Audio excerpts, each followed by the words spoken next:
You're a goddamn fool, Herman, Herman. Claymation looking ass, firing top brass, bottom of your class, oh Herman. Herman, Herman. Stupid, stupid Herman. Herman, no clue what you're doing, oh Herman. Somehow you have a job, working like a slob. No one likes you, Herman, you suck.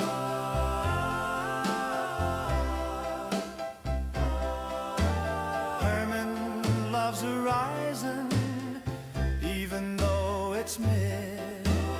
Now he runs PlayStation like a mark of skid. Herman, Herman, Herman. Stupid, stupid Herman. Herman, no clue what you're doing, oh Herman. Somehow you have a job, working like a slob. No one likes you, Herman, you suck.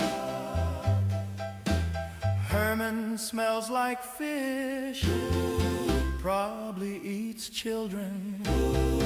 I kinda think he's a lizard, a literal rock would be better. Herman, Herman, Herman. Stupid, stupid Herman. Herman, no clue what you're doing, oh Herman. Somehow you have a job, working like a slob. No one likes you, Herman, you suck. Herman, you suck. Herman, you suck. I'm vibing. Oh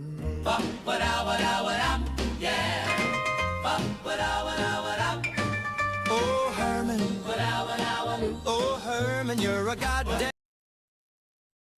Wrong song. My bad. Sorry. We'll try again. Try again. Sorry for the new AI Xbox boss. Here, there we go. Oh my darling, gather round the jukebox, folks. We got a mystery brewing in the game room tonight. It's about that new Xbox boss, Asher Sharma's sweetest pie. But is she real or just a clever disguise? Do-up, do-up, do-up, do-up, do-up, do-up, do-up, do-up. Ooh, Asher Sharma sitting in the big chair, running Xbox now without a single care.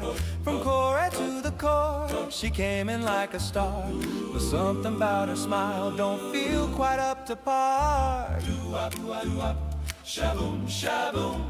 She says she plays Halo, got that fresh gamer tag glow.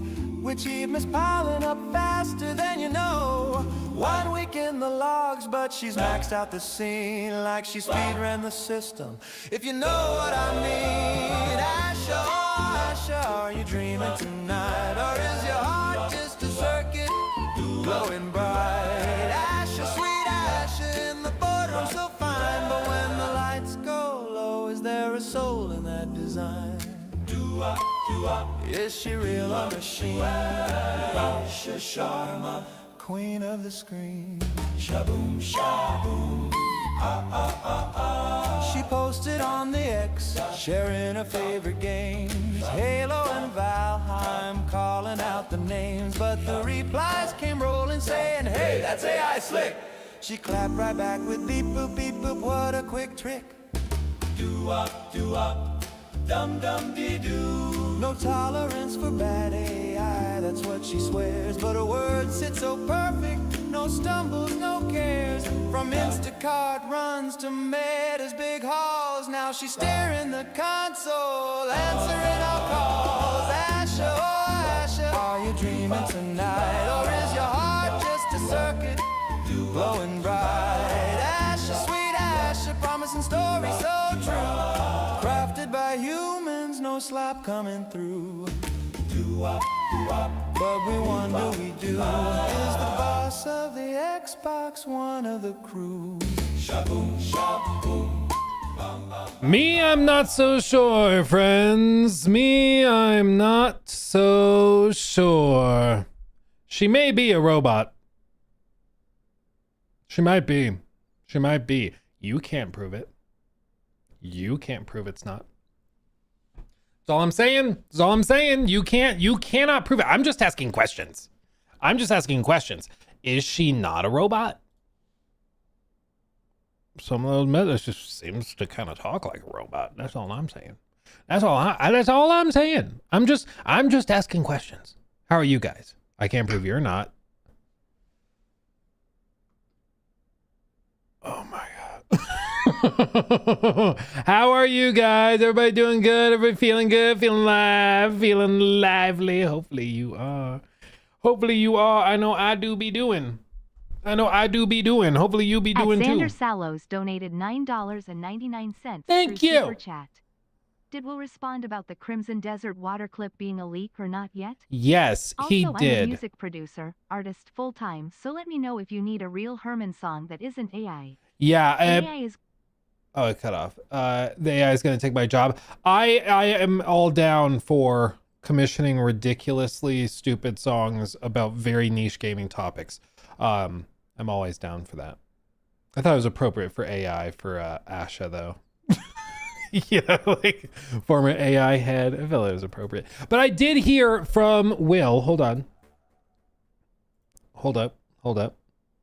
He said, for those of you not familiar, we asked him about this footage here.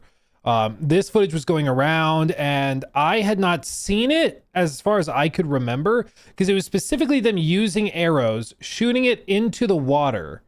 And you can use ice arrows to create ice platforms to jump on and like float on and stuff. And I could not remember seeing that before. So I was like, is this leaked gameplay? Is this new? You can use fire arrows to blow them up and break them apart.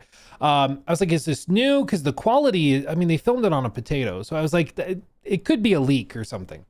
I did ask Will. What he told me was, quote, "That's old as hell from Queen Stoneback Crab boss fight area in the G-Star build from 15 months ago. Yeah, it's been in the game for years." So he said that is old. So it is not like breaking news. It's just something that I guess slid through the cracks for some people. But there you go. There you go. Someone said no AI slop is just corpo speak for we don't see our AI as slop. Well, that whole thing where like, and we're going to get into it. Asha says one of our primary directives, which I realize is like literally something out of Terminator. One of our primary directives is to not have AI slop. Like we don't want lazy slop content. Which of course they're gonna say. Why would they say we want slop? Like they're never gonna say that. But secondly, what do we know? Her boss has said many times. Satya Nadella said 1,000 times. We think it's really important that people forget and do not use the term slop with AI because AI will change the world. And so if we use the term slop, it could harm our efforts. And it's like, okay, her boss literally says nothing we're doing is slop. So why would you believe it when she's like, yeah, no slop? I'm like, I'll believe it when I see it. I'll believe it when I see it. Okay. With all of this, I'll believe it when I see it. One of the, I'll save it for when we get into it because it's something I've rambled about before. Rambled about it a lot before. Okay. Sorry, Romeo heard me yelling and now he's like, he's like, Dad, are you okay? You're stuck in the ground. How are you down there? He's funny. Let me catch up on these real quick and we're just going to get straight into it because we gotta get straight into it. We just got to get to the point. Okay. We're just going to get right into it. Thank you everybody over on Twitch for joining us. Katie Cat 1989, Cost Consultant, English Dot, Tiny Tusk. Thank you guys for being here. Thank you. Yeah, literally. You're trapped. I'll help you. Literally, that's Romeo for you. And then over on YouTube, Kyle with the 5. Thank you. Someone said no AI Slapo. I just read that one. And then Just Random Man, thank you for the 5. Hey, Luke, how are you? I know that I am probably out of theme, but what do you think about the Half-Life franchise? And about the soon third one? We'll see if it's soon. We'll see if it's soon. Vigilante, I think they're great. Groundbreaking for the time. I don't know if a third one's coming. Hey Luke in NA dealing with a blizzard. Have you played High on Life 2? It's way better than the first game and I love the reason behind the depowering of the main character. Yeah, No spoilers, of course, because I don't know how far you are, and everybody else might not be. But I've been playing a bit of it on the side because I'm doing some other stuff right now as well that I can't really talk about. But High on Life 2, yeah, it's fun. It's not as outrageous or like surprising to me as the first one was. This first one, it was just such a bizarre game. It was just ridiculous and insane. But I am really enjoying it. I'm really enjoying it. People should give it a chance for sure. Yeah. Oh yeah, for people wondering why it's YouTube chat on screen, Twitch started sending warning messages to streamers who like merge the chats. So I did have it previously where, you know, Twitch chats would be just interspersed and we'd have all of them in one list. Twitch does not like that. And so Twitch said, you cannot do that. So there we are. I love you guys over on Twitch, but Twitch, the platform, is being pedantic and a little silly, I think, but whatever. Vugera, thank you for the sub over on Twitch. The Players Archive, thank you also. 6 months, appreciate you. Thank you, my friend. Thank you. Yeah, it's a really stupid hill to die on, as far as I can tell. I'm like, why does that matter? Like, I don't understand why you care about that, but okay. Kino Mansky, thank you for the 279. You should check out game become IGN article incoming. I don't know. Is that a game?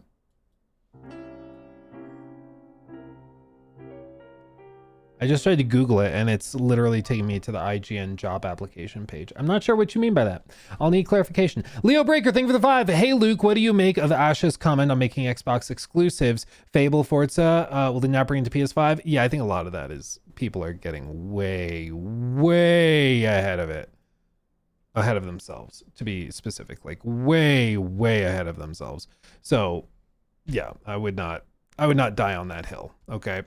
I would not die on that hill, especially because their boss is not expressing the same thing. Okay. Like I would not buy that. Where did, like, there's one tweet.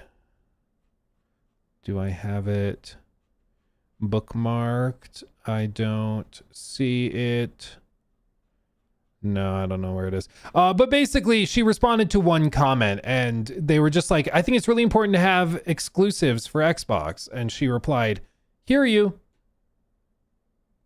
And people are running with that as if she's confirming that they're going to take games off of PlayStation and they're not going to bring cross-platform. I'm like, that is literally not what was said. She's like, hear you. You know what I tell my toddler when he's like, I want to eat rocks? I'm like, I hear you. We're not doing that. Okay, just because she hears you does not mean that's what's happening. Okay, it just doesn't mean that. Like, I just don't understand why people are running with it. Romeo is like losing his mind. Buddy, it's okay. I don't know if I have I can try to. I'm worried if I talk to him through the cameras, he's probably gonna get more riled up. He's gonna be like, now you're in two places, you're inside the camera and you're downstairs. Like when he thinks that you're in trouble, he will work to help you. He's just kind of stupid. So he's a lovable moron and I love him to death. He's a great boy, but sometimes, man, it's like, buddy, come on. Okay. Where did I leave off? And then, Quick Air, thank you for the membership. Thank you, my friend. Appreciate you. Xbox needs good exclusives. Well, I think we are going to see a pivot one way or the other. So let's get into it. Okay, let's get into it. News segment. Skibbity doo dah. So when we left off the story of the Phil Spencer departure late last week, not late last week. Was it late last week? What day is it? It's Monday. Yeah, late last week. Can you tell I don't have a real job? I'm like, what day is it? When we left off the story at the end of last week, I had the feeling, as did many other people, that there was a lot more to the story than we we're hearing about. Okay. Like there's a couple of things where you could say maybe this was like planned for months and then they slowly were transitioning and they just dropped the news on the public super suddenly. But in the days that have followed, it's become clear that there's a lot more to this than we initially thought. Okay. Like a lot more. And it's not as clean cut as we initially were led to believe. Okay. Not that clear cut. What am I referring to specifically? Well, things started and rumors started trickling out over the weekend and Friday. For example, there was this clip that started going around from Kind of Funny Games podcast where Greg Miller said that this was not planned. I'll just let this play. Wrong button. Sorry. Professional streamer. I've been past something that, again, reiterates to me. I'm not going to read it, but like reiterates of like, oh, no, this was not planned. No. Yeah, Yeah. 100%. Well, man, people are still debating in the. I'm That's saying, crazy. Chad, if you trust us, what I'm seeing, I'm saying this was not planned. I've been. Make of that what you will. It's been reiterated a few other times. There were some other things that were just kind of strange where it suggested that maybe things were not that amicable. For example, Sarah Bond, who's going to be at the center of a lot of today's discussions, okay? Kind of at the core of a lot of it. Sarah Bond was president of Xbox, and she resigned. Like, it's revealed Phil Spencer's retiring. That sounds nice. Sarah Bond's resigning. She's quitting. That's strange. Why would she do that? If she truly does appreciate and believe in the vision of what they're doing and where they're moving, why is she quitting all of a sudden? That's strange. You look at the statements from the people involved. For example, Microsoft executives publicly thanked Sarah Bond for her time at Xbox. Oliver Darko clipped this. Phil Spencer mentioned it. Matt Booty ignored her and did not acknowledge her. Asha did not acknowledge her. And Satya Nadella, CEO of Microsoft, did not acknowledge her. She posted to LinkedIn, however, I think it was 3.5 hours before the news broke that she was quitting. And it was a quoted post on LinkedIn. People have experimented with this. You cannot schedule a quote post. It doesn't work with like the tools in LinkedIn. So she had to manually post like an accessibility call out thing 3.5 hours before this happened. Kind of weird if you know you're quitting, that you come in to work the morning you're quitting for 2 hours, make a bunch of posts like nothing's happening, and then you quit. Kind of weird. And the fact that like they're not acknowledging her in any of the statements while she's quitting, that's kind of weird. The whole thing started to stink. It started to just feel like something is off. There's a piece of the puzzle missing. I spoke to somebody who is, I'll just say, very close to Xbox, and they had received this news an hour before the IGN article. They got a direct email from like the PR whatever person at Xbox telling them Phil Spencer is retiring and Sarah Bond is resigning and this is what's happening. They gave him like the rundown an hour before the IGN post, which would mean that she made that LinkedIn post only 2.5 hours before all of this was like being officially communicated through the PR team to people. Takes 30 minutes maybe to write the email. So she made that LinkedIn post, something happened, and 2 hours later they were prepping the statements that she was resigning. Weird. And then this post from The Verge came up, which is pretty significant, okay? Pretty significant. The Verge, Tom Warren specifically, is doing this reporting. Inside Microsoft's big Xbox leadership shakeup. Microsoft has a new gaming CEO who wants to bring Xbox back from the brink. There's a few things revealed in here that are, I'll just say, remarkable. Okay? Truly remarkable. Is it seriously going to make me do that? Hold on. It's going to try to make me subscribe and pay. It's because they know people want to read it. Boom. Solved. I love The Verge. But I don't have time to log into my account for The Verge. Xbox fans have been anticipating the retirement of Microsoft Gaming CEO Phil Spencer for years, but what most hadn't expected was the departure of Xbox president Sarah Bond too. For many outside the company, Bond seemed like Spencer's natural successor, a deputy of sorts. And this is very true. Everywhere I've ever seen Phil Spencer, Sarah Bond is close behind. When I saw them at Summer Games Fest, for example, I'm going to just pull this up again because it was insane. Summer Games, or I think it was Summer Play Days, technically. Have you seen their like little table? Summer Play Days 2025. Damn it, no. It's specifically when they went to Summer Games Fest and they had the kiddie pool. You know what I'm talking about? They had the kiddie pool. Oh my God, I can't find it. Oh God, that's cringe. That's cringe. Fallout 76 Summer Games Fest. I'm sorry. This will be worth it. Oh, well, here's a clip of a guy I know. Here. Praise be to Todd. Praise. Seeing fishing. Praise be to him. This. So literally this was a corner by the food trucks where they had this literal tent pitched up to talk about Fallout 76 and the update where they added fishing to it. This is why you should subscribe to our Clips channel, just so you know. And like when I saw Phil Spencer go to the Fallout 76 booth, I walked right past as he was sitting down in the chair. Sarah Bond was with him. She was always wearing her big Gucci sunglasses and everything. And I'm sorry, it's just the saddest thing I've ever seen that this is. It's really sad. I'm sorry.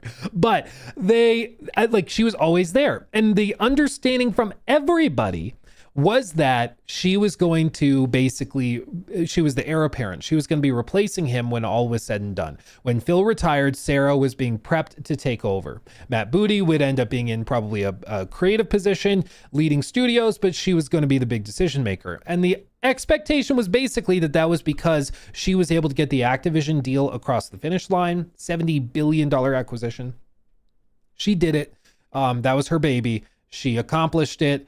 And that was basically going to be her reward, was that she was going to be the heir apparent. Well, Microsoft CEO Satya Nadella and Microsoft CFO Amy Hood clearly didn't agree. Instead of picking Bond for the role, Microsoft promoted Asha Sharma, a former Microsoft AI executive, to the top of Xbox. The decision to overlook Bond might surprise many Xbox fans, but for the more than a dozen current and former Microsoft employees I've been speaking to, it's felt inevitable in recent months. Phil Spencer, Microsoft's long-term Xbox chief, made the decision to resign from Microsoft last year after a tough few years for Xbox. The giant Activision Blizzard acquisition had dragged on for far longer than Microsoft had anticipated, and the need to grow the business saw Microsoft walk away from the Xbox exclusive games in favor of a multi-platform strategy. Microsoft has also been trying to reinvent the Xbox brand beyond the console with mixed results. So his suggestion, and what he's talked to people and heard, is that Phil did decide to retire late last year. There are clips. Do I have one pulled up? There are clips specifically of Phil saying like 3 to 4 months ago that he wasn't retiring and that he's got way more stuff to do and he's not ready to retire and all this. And, you know, clearly something changed. But I think it's natural for an executive to go back and forth and be like, no, I don't plan on retiring until they are planning to retire, right? So I don't find that to be like a gotcha that he said he wasn't retiring when he was actively planning for it. What does seem to have been a bit of a system shock was the suddenness that Sarah Bond, I think, pivoted away. I think her expectation was that she was going to be named the successor, and when she wasn't, she took her ball and went home. Continuing on, Spencer's decision led to months of careful successor planning. It was announced to the world on Friday, but it was supposed to be today. Okay. So they were supposed to reveal it today, and then something happened. Microsoft was forced to announce early because it started to leak, and IGN was planning to run a story according to sources familiar with the situation. This is what the person I talked to said, which was that he had gotten this information an hour before the IGN story. The IGN story broke, and then everything was out. So Like it was kind of beyond out of their control at that point. But apparently IGN were the ones that kind of broke the dam and started it. That kicked off a day of chaos where teams inside Xbox were hearing the news for the first time through reporters and news outlets instead of via internal memos. The team running Sarah Bond's social media accounts was so unprepared that a LinkedIn post inviting people to provide feedback about Xbox accessibility features went live just before her departure was announced. It sat for hours until Bond's team eventually posted her own memo.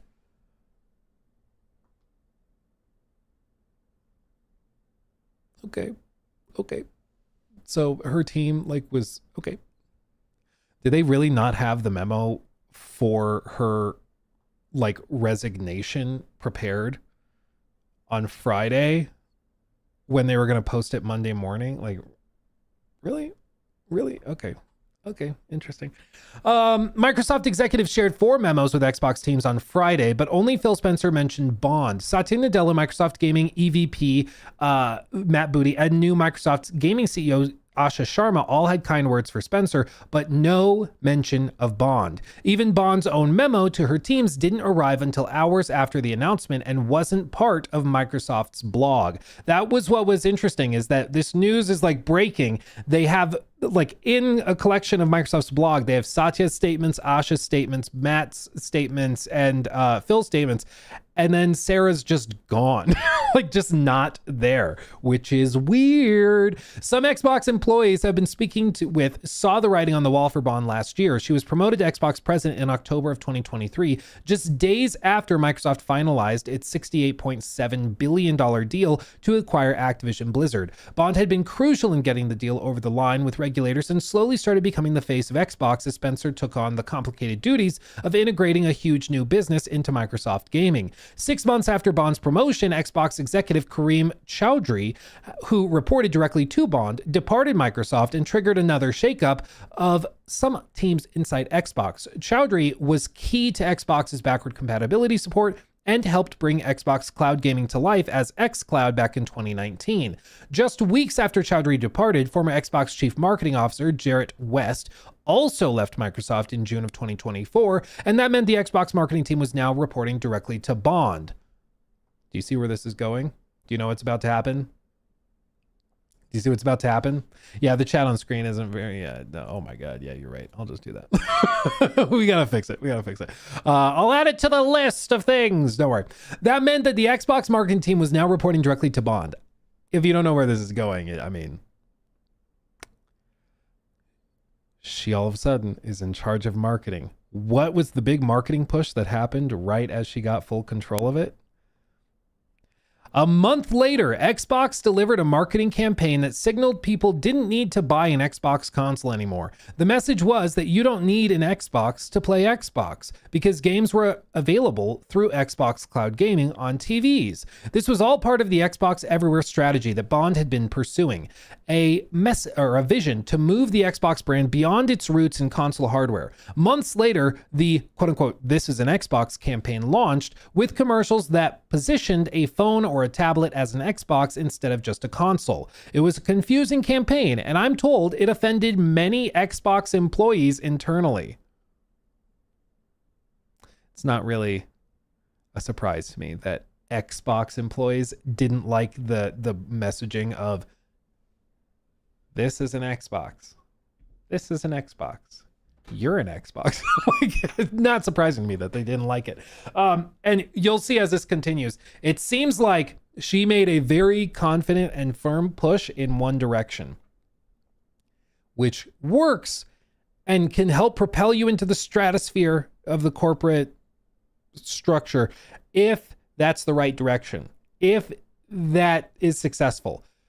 If you're confidently going in the wrong direction, though, you're going to get left behind. And that seems to be what happened here, because I think we can all agree that did not work at all. Whatever you think of Xbox's broader strategy, their need to go cross-platform and distribute games everywhere and all that, whatever you think about that and getting rid of console exclusives, this Xbox Everywhere campaign was a failure. It just was. You know what it told people? You know what they took away from all of this? They didn't take away from it like, oh, Xbox gaming is everywhere. We are all gamers united under one vision, which I think is what she wanted. What it signaled to everybody was don't buy an Xbox. When everything is an Xbox, nothing is. When everything is special, nothing is. It signaled the opposite of what I think the intention was, which was that, okay, so everything's an Xbox. So basically nothing is. So the platform lost its identity and meaning. And it was pivoting so far away from its origins as a console that it just left people confused Super chat. and crestfallen. Hey, love watching your videos while drinking coffee before work. You're my You. morning news show. How do you feel about players taking control with their wallets? Sad people lose their jobs, but I only have so much money. No, I mean, I think, first of all, thank you for the 20 and for watching. Secondly, you should not feel bad for not being convinced of a product, okay? Like, at the end of the day, if they're creating a product and they're trying to sell to you and you find it uncompelling and you don't buy it, okay, cool. Like, they are not entitled to your money. The thing that pissed me off so bad about like the Highguard stuff was that they were framing it as though they start with you by default playing their game and spending time and money on microtransactions and stuff. And that's just not how it works. Like, no, they're not entitled to anybody's time or money. You're just not. Like, you have to convince people. And you know what? It becomes more difficult to convince people the more expensive the game is, the more time is involved, like the bigger the commitment is. And as the industry gets more and more competitive, people also are going to have different standards that get raised. I think it was the big miscalculation with taking games to 70 on the top end was once they did that, it raised the bar. And we've seen it where people now, like, it's well known that if a game reviews below like an 80 on Metacritic, people act like it's the worst thing ever, when that's like not a terrible score. That's like a C plus, which there's plenty of games I really like that are C pluses, you know, that's fine. It's not going to change your life. They're not amazing games or masterpieces, but you can still have fun with them. But nowadays people are like, nope, so I'm not buying that because it raised the bar, you know? Caleb, thank you for the 20 months. Hey, Luke, this is Sarah Bond's mom. She's really upset you didn't like her marketing plan. Gamers are just toxic and don't get it. Yeah. I'm sorry, Sarah Bond's mom. I'm sorry. I should have been more supportive. I should have supported the brand more. Let's see. Continuing on with this. Okay, so employees did not like it. That doesn't surprise me at all. And no matter what you think of it, it did not work. If the vision was that this would unite all gamers together under one umbrella, that everything's an Xbox, it didn't work. Instead, it confused people. It really undermined the identity of the brand of Xbox. And it definitely doubled down on causing Xbox hardware to absolutely nosedive in terms of sales. And it also, this is what like really has driven me so crazy. Yes, you can stream games on smart TVs. Yes, you technically can do that. The vast majority of Americans, at least, do not have internet connectivity anywhere close to what is needed to make that experience good. And even if they did, it is still inferior to what you will get with a dedicated set-top box. Now, yes, there's added cost with that. Buying an actual console is more expensive than just pressing a button and streaming it through the cloud. That is more expensive, sure. I agree with you. It doesn't like change the fact that the experience is still lesser. People will still experience massive lag spikes. They will still experience like compression artifacting. It's just, and setting aside the fact that people also just like to own games that they play, you know, so being able or being reliant on a streaming service is not ideal for many gamers. Try German Wi-Fi, LMAO. Is German Wi-Fi better or worse? I genuinely don't know. A lot of American infrastructure is like still all, you know, telephone wires, and it's especially go to the middle of the country. Ooh, baby. Breaking news, King of Meat developer is closing down. I can't say I'm surprised. Maybe we'll look at that in a minute. But we'll finish this. Quote, this was all part of the Xbox Everywhere strategy that Bond had been pursuing, a vision to move the Xbox brand beyond its roots in console hardware. Months later, the This Is an Xbox campaign launched with commercials that positioned a phone or tablet as an Xbox instead of just a console. This Is an Xbox debuted months after Bond appeared on stage at Bloomberg's Technology Summit and announced an Xbox mobile gaming store that was supposed to launch in July of 2024.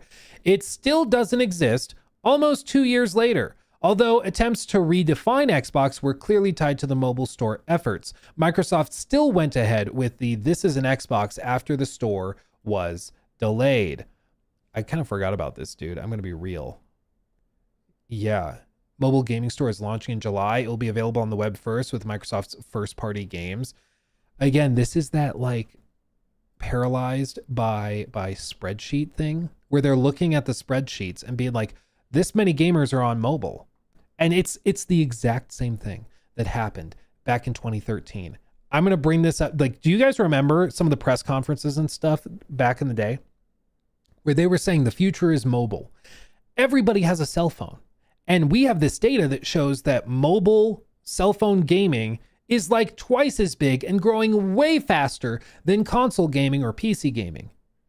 So we need to meet them where they're at. And it ended up being a huge like waste of time. We all remember Diablo Immortal. Like, you all have phones, don't you? It's a literal meme at this point, right? At Guts of Rivia donated 50 But it was a fundamental United Arab misunderstanding, Emirates you know? dirhams through Super Chat.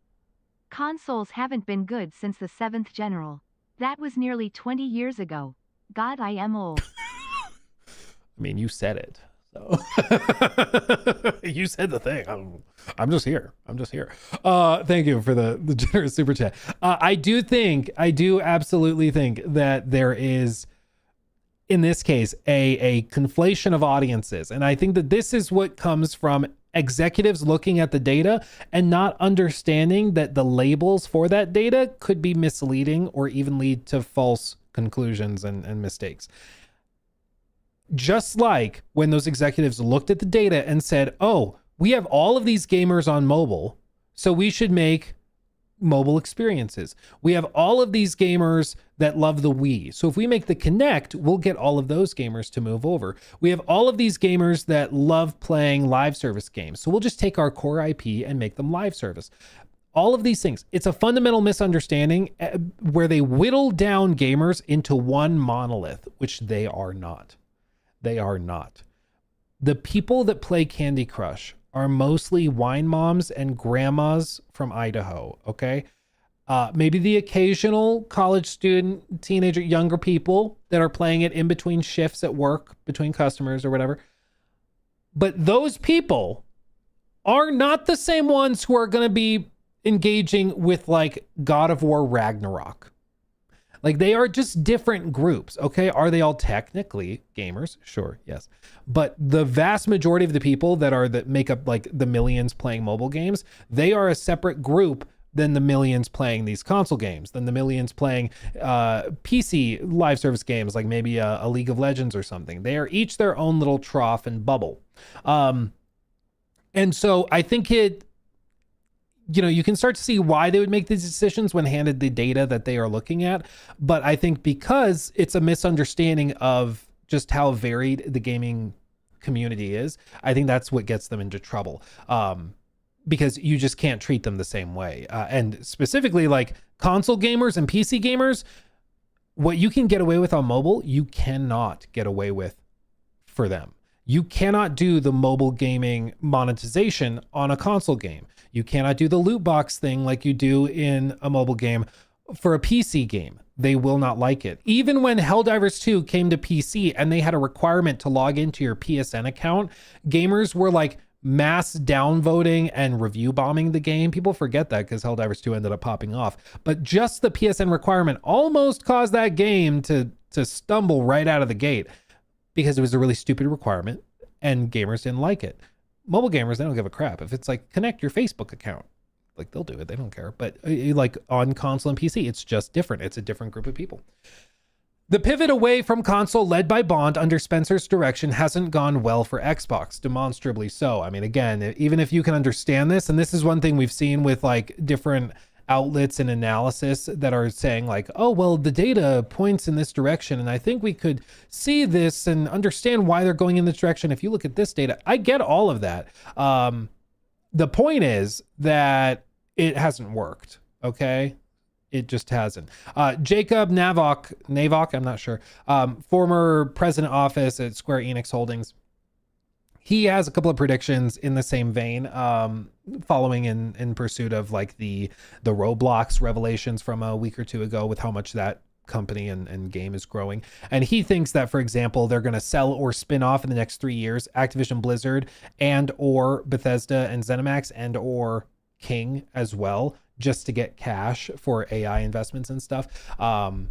We'll see if that happens, but like all of this is tied together. All of this is part of the same broader vision, and I think it's failed demonstrably. Most of the current and former Xbox employees I've spoken to in recent days are relieved that Bond is leaving Microsoft. I've heard from multiple sources that Bond has been tough to work with and built a team structure that meant if you didn't follow the vision or questioned it, you were out.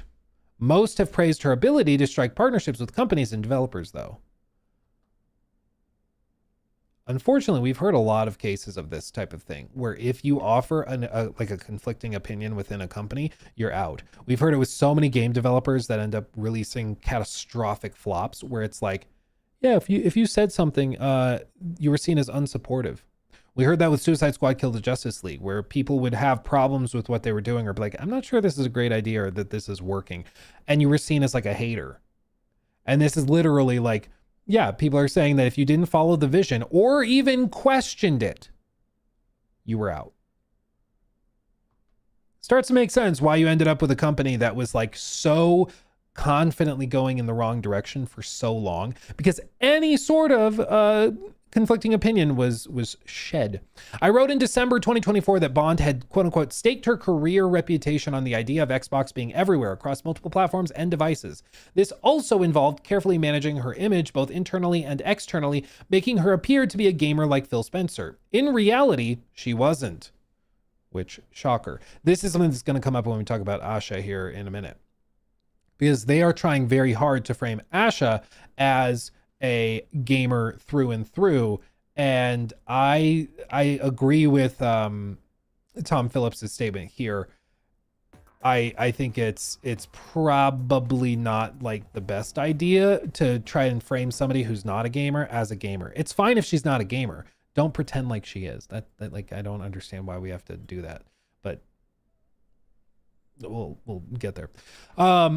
I understand that Bond's strategy had been failing internally and had been questioned multiple times. Bond had tried to push mobile and cloud over console to reach potentially millions more Xbox customers, but the result has been a classic case of chasing tomorrow's customers by neglecting today's, which is absolutely what has been happening.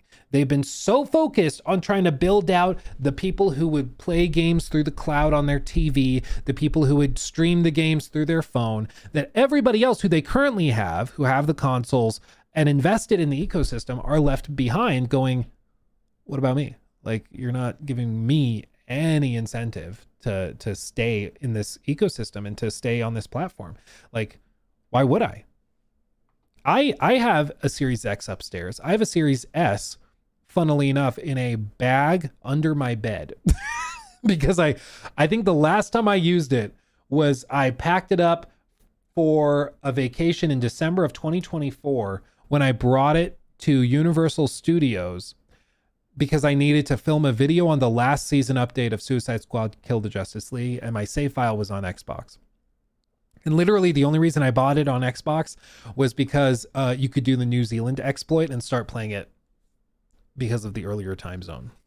But you couldn't do that on PlayStation. So like that, I bought it because of what I do for a living, and that's the only reason I was playing it on that platform. Otherwise, I would have played it on PC or PlayStation, because there's just no reason otherwise to be on the platform.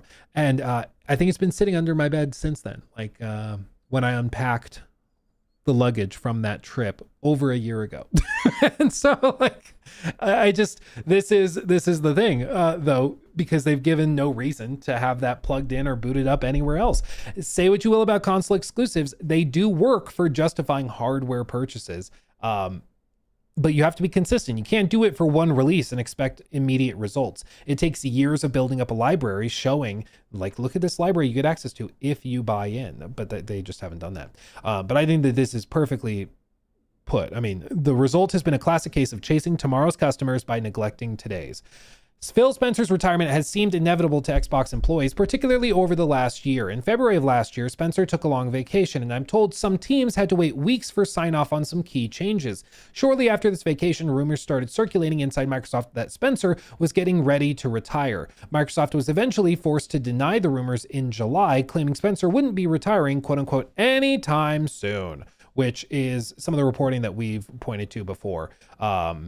Where July 2nd of 2025, they had to come out and be like, he's not retiring. Like, stop, chill. Daddy, chill. And it ended up not being accurate because he was planning to retire. And I want to be clear, like, I don't blame Phil for retiring. If I were in Phil's shoes, dude, I probably would have retired a year ago. Like, if you are on a sinking freaking ship and everybody is blaming you, even though it's probably a lot to do with Satya Nadella, with Amy Hood, like the CFO, with what Sarah Bond is doing. You put Sarah Bond in position. She's got the CEO on her side. She's pushing this mobile stuff, even though you're like, this is a bad idea. I would be sick and tired of it too while I'm getting all the blame, you know? I'd be like, I'm so sick of this. I'm just ready to leave. I don't blame him at all. Especially, let's just be perfectly honest. This next generation launch is going to be a rough one. It's going to be rough. It really will be. Everything is going to be stupid expensive. Gamers are going to have all sorts of different expectations with launch titles, with whether things are going to be exclusive. The messaging from companies is all over the place as to what you're actually going to get. It's going to be a rough time, I think, for both Xbox and potentially PlayStation 2. I think PlayStation has a more coherent vision for what they're going to do. I personally expect they'll have things like the Bloodborne remake and stuff for launch on the PlayStation 6, but I still think it's going to be a rough time to be, you know, in charge of one of these companies. And I mean, we're seeing it here. I mean, even I just saw, I think in February, no, January. It was January. The PlayStation 5 outsold the Switch 2, which is crazy. They just launched the Switch 2 and the PlayStation 5 is outselling it. Like, that's crazy, man. That's crazy. It's a tough time to launch new hardware for sure. So he took this long vacation, and after he got back, people were like, yeah, I think he's prepping. I have a family member who desperately wants to retire, like desperately, and is on vacation like every other week. Like, if you text him any day, there's like a 50% chance he's on vacation. Like, he's so ready and just done. So that doesn't surprise me. When people are revving up to like walk away, you get a feeling for it. With Spencer's retirement official, Microsoft is hitting the reset button on Bond's Xbox strategy instead of embracing it further. Microsoft Gaming CEO Asha Sharma is now promising, quote unquote, the return of Xbox, which, to be clear, is something that we have heard before. Phil has said this many times, so like, this isn't new. In a clear message to employees that the strategy over the past few years had not been working. This, I think, is the key point, though. We've heard executives say, we're returning to the golden era and all that. Every executive wants it to be in the golden era, sure. But I think specifically what they're describing is that return. That indicates being somewhere other than here, which again suggests how we got here was wrong. We're going to go back the other way and go a different direction, which I think is good because clearly what they've been doing has not been working at all. King Cole, thank you for the 5. There are good games, but I think this is the dark age of gaming. COVID made a lot of good companies get caught up in the money. Well, it specifically primed them in like a once in a century sort of way to spend free money because debt was literally cheaper than inflation. You could literally just get free money to go and do things you probably shouldn't have been doing. And that's what happened. And we're seeing those games releasing now, like all of these insane like games where you're like, who greenlit this? This would not have been greenlit 10 years ago. But, you know, these $200 million projects that used to be big AAA single player games, and now they're all just live service slop that is garbage.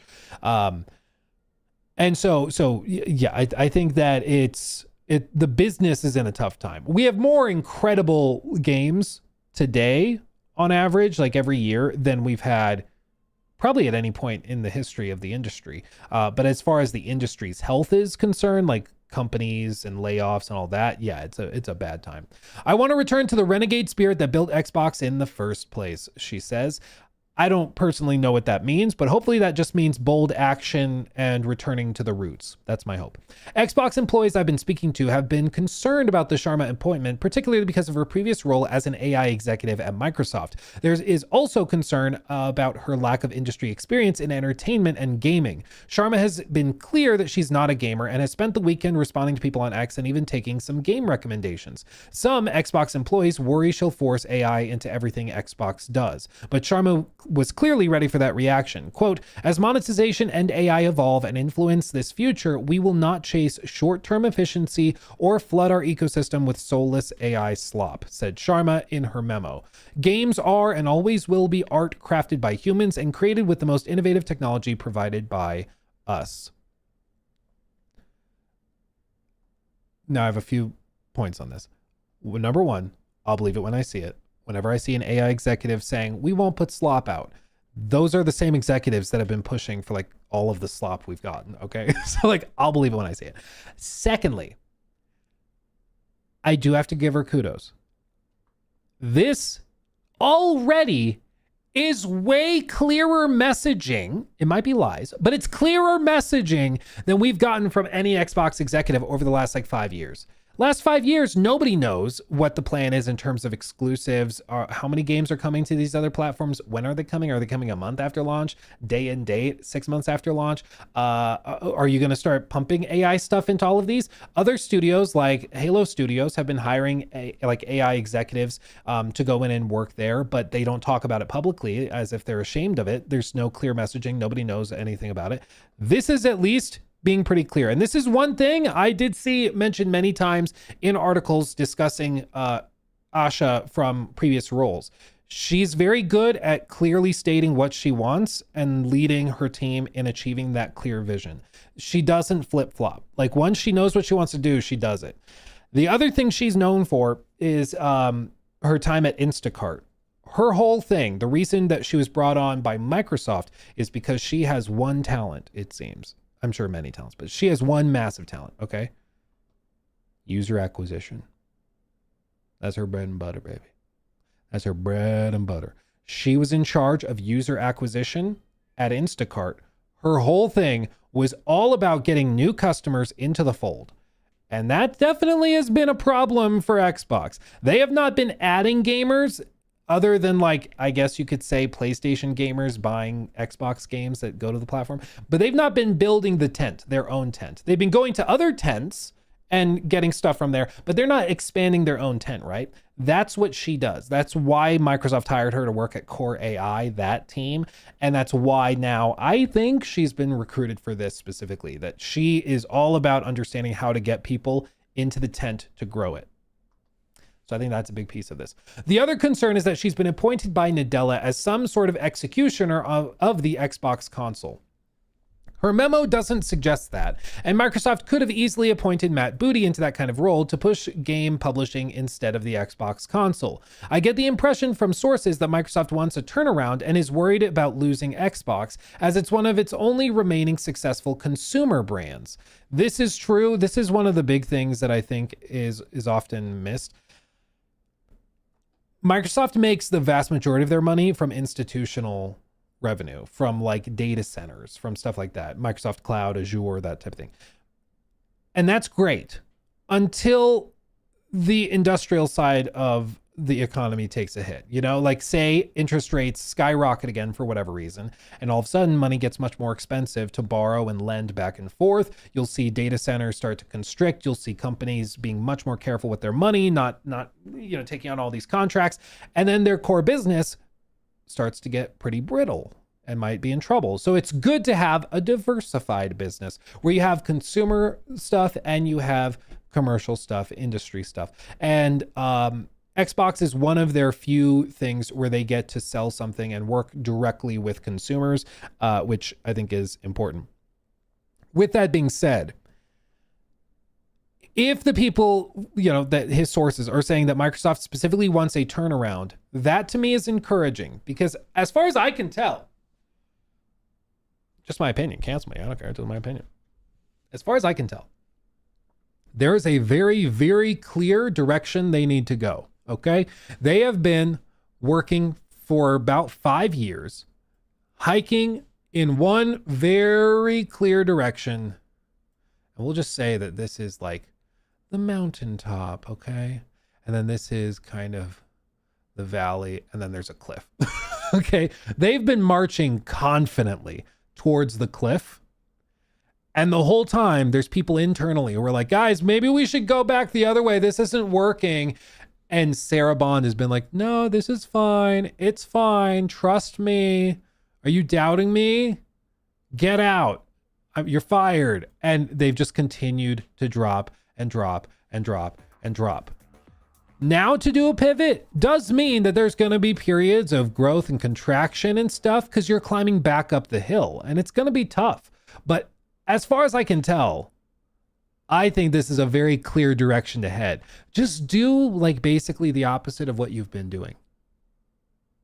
Now, realistically, I don't think that they're going to go total 180. I don't think they're going to like undo exclusives. I saw people asking in chat earlier. They were like, do you think that they're going to go back and now Fable is going to be Xbox exclusive or something? No, I think if something's been announced as a cross-platform title, it'll release as one. What I think we're going to see happen is some pretty big moves and pivots when it comes to the money losers. Yes, Microsoft buying Activision Blizzard was like the biggest deal in gaming history, $70 billion. It is also, by pretty much every metric we can measure, it's not worked. It was a mistake. They bought it at peak price. They've not gotten much of anything out of it. Reportedly, Xbox's implementation of Call of Duty into Game Pass loses them about $300 million every release that needs to then be paid for by all of the other games on Game Pass. So they have to increase the margins and everything for everything else to be for Call of Duty to be the loss leader. And the whole idea was they bring it into Game Pass and that would balloon up signups and subscriptions. That has not happened. So going back to this post by Jacob Navok, this wouldn't surprise me. If they sell or spin off as a dedicated entity, Activision Blizzard, that would not surprise me. I think they keep Bethesda and ZeniMax. I think they keep that. Same with King. I think King they'll keep. I would not be surprised if they go to like the Saudis and say, hey, do you guys want to buy Activision from us? Like, I would not be surprised if they did that.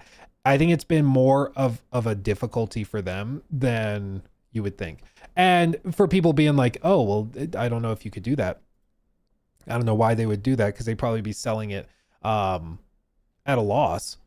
They would be. But I think for Microsoft at this point, the $70 billion kind of albatross around their neck is making things more difficult than easier. Because again, it's not that it's $70 billion and it's making them $1 billion a year or $2 billion a year.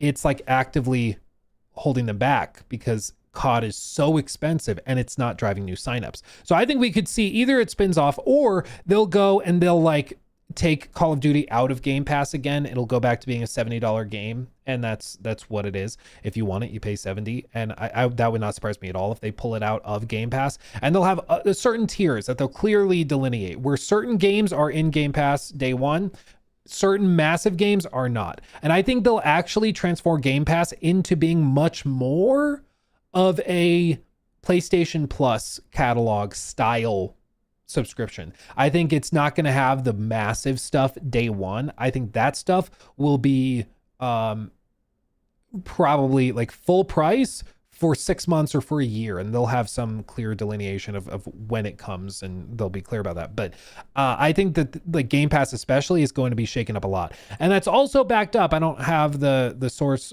for it. But that's also backed up by the fact that basically nobody except Phil Spencer talked about Game Pass in their statements. Asha didn't, as far as I recall. Satya didn't. Like, the focus has been on how do we get Xbox back together? And I think that Game Pass is going to be shaken up a lot. I do not think in a year we'll be looking at Game Pass and it'll look the same at all. Cat Attack, thank you for the 5. I think a lot of people are forgetting that Microsoft has a 30% profit margin requirement. This new CEO is going to have to cut hard. I think cut hard, yes. I think it's also the key is that I think that the loss leaders they've had, I think Satya is sick of it. I mean, if you were losing 300, like Phil went to him and said, I think we should buy this company for close to $70 billion. It'll grow Game Pass. We'll grow it to like 50 million users and monthly subscribers. I think we'll grow it out like this. And it turned out to like be a gamble that was a huge miscalculation. Instead, it's losing them money because it's on Game Pass, sure. But there's not people leaving PlayStation to sign up for Game Pass because they can't get Game Pass on PlayStation. And that's part of the big like miscalculation of this whole thing, which was that, yeah, if we go cross-platform, we can sell games to everybody. That's true. But like if your big business is tied up in Game Pass and Game Pass is not on the other platforms while your platform is shrinking. Okay, so you basically have Game Pass available on PC, the Xbox platform, which is shriveling. So like, how does this work? How does this work? If they could get Game Pass on PlayStation, I think, oh yeah, it explodes. But as long as their core platform is shrinking, I don't think it makes sense. I don't think it works. And so I think there's a couple routes that Asha could go. And I'm sure that this is part of why she got the job, is because she pitched what her vision was to Satya and he liked it. And so she has a plan. Anybody who's like, yeah, she'll be figuring it out. No, she would not be handed the reins of like 22,000 employees if they were not confident in the direction she wanted to take it. So she has a plan. We'll just have to see what it is. But I think it's probably restructuring Game Pass significantly. Because I think it's clear doubling down on Game Pass, doubling down on it hasn't worked while simultaneously doing the everything is an Xbox. That just doesn't seem to work. It just doesn't. It devalues the brand and makes people not take Game Pass seriously. What she could do is double down on like the console platform, grow the tent, and then make Game Pass a benefit and like an exclusive aspect of being in that tent. So yeah, you can't get it on PlayStation, but you can get it on Xbox hardware that you can't get anywhere else because not everything is an Xbox. An Xbox is an Xbox. So if you want Game Pass, you need this box. You need to be in the tent. That's what makes it exclusive and special. If she can do that, maybe that's the vision. Maybe the vision is just restructure it while doing multi-platform stuff. Time will tell. But I think the key point is Game Pass will not look the same in a year. I think it'll be very, very different. Those who know Sharma better describe her as enthusiastic, willing to learn, and very capable of getting teams to execute on a clear vision rather than coming in as a product executioner. She also has a history at Instacart and Meta of overseeing platform launches and getting people to use products, the type of user acquisition that Xbox has failed at in recent years. Ditto. Yes, exactly. It's like her bread and butter is that she can get people to use stuff. Like, she's good at that. Sharma's non-gaming credentials don't mean she can't do a good job at Xbox, but it will still be a tough gig to step into the shoes of Phil Spencer, who is widely respected inside and outside of Microsoft. He will be remembered for the impact he had in turning Xbox around more than a decade ago. Xbox could have easily died after the Xbox One disaster, but Spencer made transformative decisions that have benefited the entire gaming industry. And I do think this is true. And people have pointed to it. I forget who said it. Was it Destin, maybe? I don't have the tab up, so forgive me if it was somebody else. But somebody described it as like, I think Phil Spencer is going to go through his George Lucas renaissance, where he's taken all the flack for years and years and years, but now that somebody that's not a gamer comes in, I think people are going to kind of look back at him maybe in the same way that people look at like Sean Layden or Reggie Fils-Aimé, and they will appreciate him now that he's gone. I'm hopeful that Asha ends up being great and fantastic. Hopefully in a year we're like, oh my God, it's so refreshing. But we'll see. We'll see. I also want to touch on the idea that once again, the non-gaming credentials thing I can't read, don't mean she can't do a good job at Xbox. This is key. One of the most refreshing statements we've heard in recent memory was actually from Strauss Zelnick. Yes, need to promote Fallout. So he's got it's the Fallout 76 clip started playing. Strauss Zelnick. At Here. Edgar Vasquez 9580 donated $10 through Super Chat. RIP Xbox 2026. Anecdotally, my friends are leaving the Xbox ecosystem in droves to PC. Well, didn't you hear? PCs are Xboxes too. So they didn't technically leave. Gotcha. It's the ultimate get out of jail free card. Can you imagine Satya Nadella calling Sarah Bond being like, hey, can you come to my office? I need to talk to you about the performance of Xbox. She shows up in the office. He's like, so why is everybody leaving Xbox? Xbox as a platform is shriveling. It's dying. No, it's not. Xbox is everything now. So PC, mobile, PlayStation, Switch, it's all an Xbox. So technically we went from, 50 million users to 3 billion. So you're welcome. Like, it's the ultimate get out of jail free card, It's great. What are the chances, says Drive Ice? Thank you for the bits. What do you think the chances are that Bond left because she was passed over for promotion? And what are the chances that Spencer agreed on bypassing Bond? I think even if Phil Spencer liked Bond back in the day when he brought her on, it's pretty clear that the vision she had and the direction she was taking Xbox in was not working. You don't need to be a genius to see it. So I think, he probably would agree. She probably shouldn't lead it. And maybe she did honestly quit. I'm getting the vibe much more that Satya told her, Asha's going to be in charge. Matt's being promoted. We don't see a spot for you in the new leadership because we're taking it in the literal opposite direction of where you've been taking it. So we would recommend, I'll accept your resignation if you can offer it. I think that's what happened. And that's pretty common in leadership positions, executive positions. For example, when Don Matrick, who was in charge of the whole Xbox One era and drove it into the ground, he should have been fired. Did he get fired? No. He resigned and went to another company. He went to Zynga, a mobile game company, and technically got promoted. So it's pretty common that executives don't get fired unless something really, really, really bad happens. Usually they are welcomed to resign. And that's what I think happened here. But going back to Asha's credentials, it is true that that you don't need to be a gamer to be a good executive. Very, very clearly, you don't need to be a gamer to be a good executive, and to know how to make the best games possible. For example, Strauss Zelnick. Let me see if this is the interview I'm thinking of. Gamer. Here. Just listen to this. This is the guy behind GTA 6. I don't play video games At all? No, I do not. I'm not the consumer in chief. I am responsible So when they show for you the game, right. do you offer notes on the game? How does that work? I share my opinions pretty openly. I think being the consumer in chief in an entertainment business as the CEO is probably a mistake. I wasn't the consumer in chief in the movie business or the television business or the music business, even though, I certainly can read a script and I definitely love music and I was a musician. That's not my role. My role is to attract, retain, and motivate the best talent in the business and then get out of their way. Can we all take a moment and snap an agreement? I can't believe I just did that. I'm so sorry. It's like music to my ears.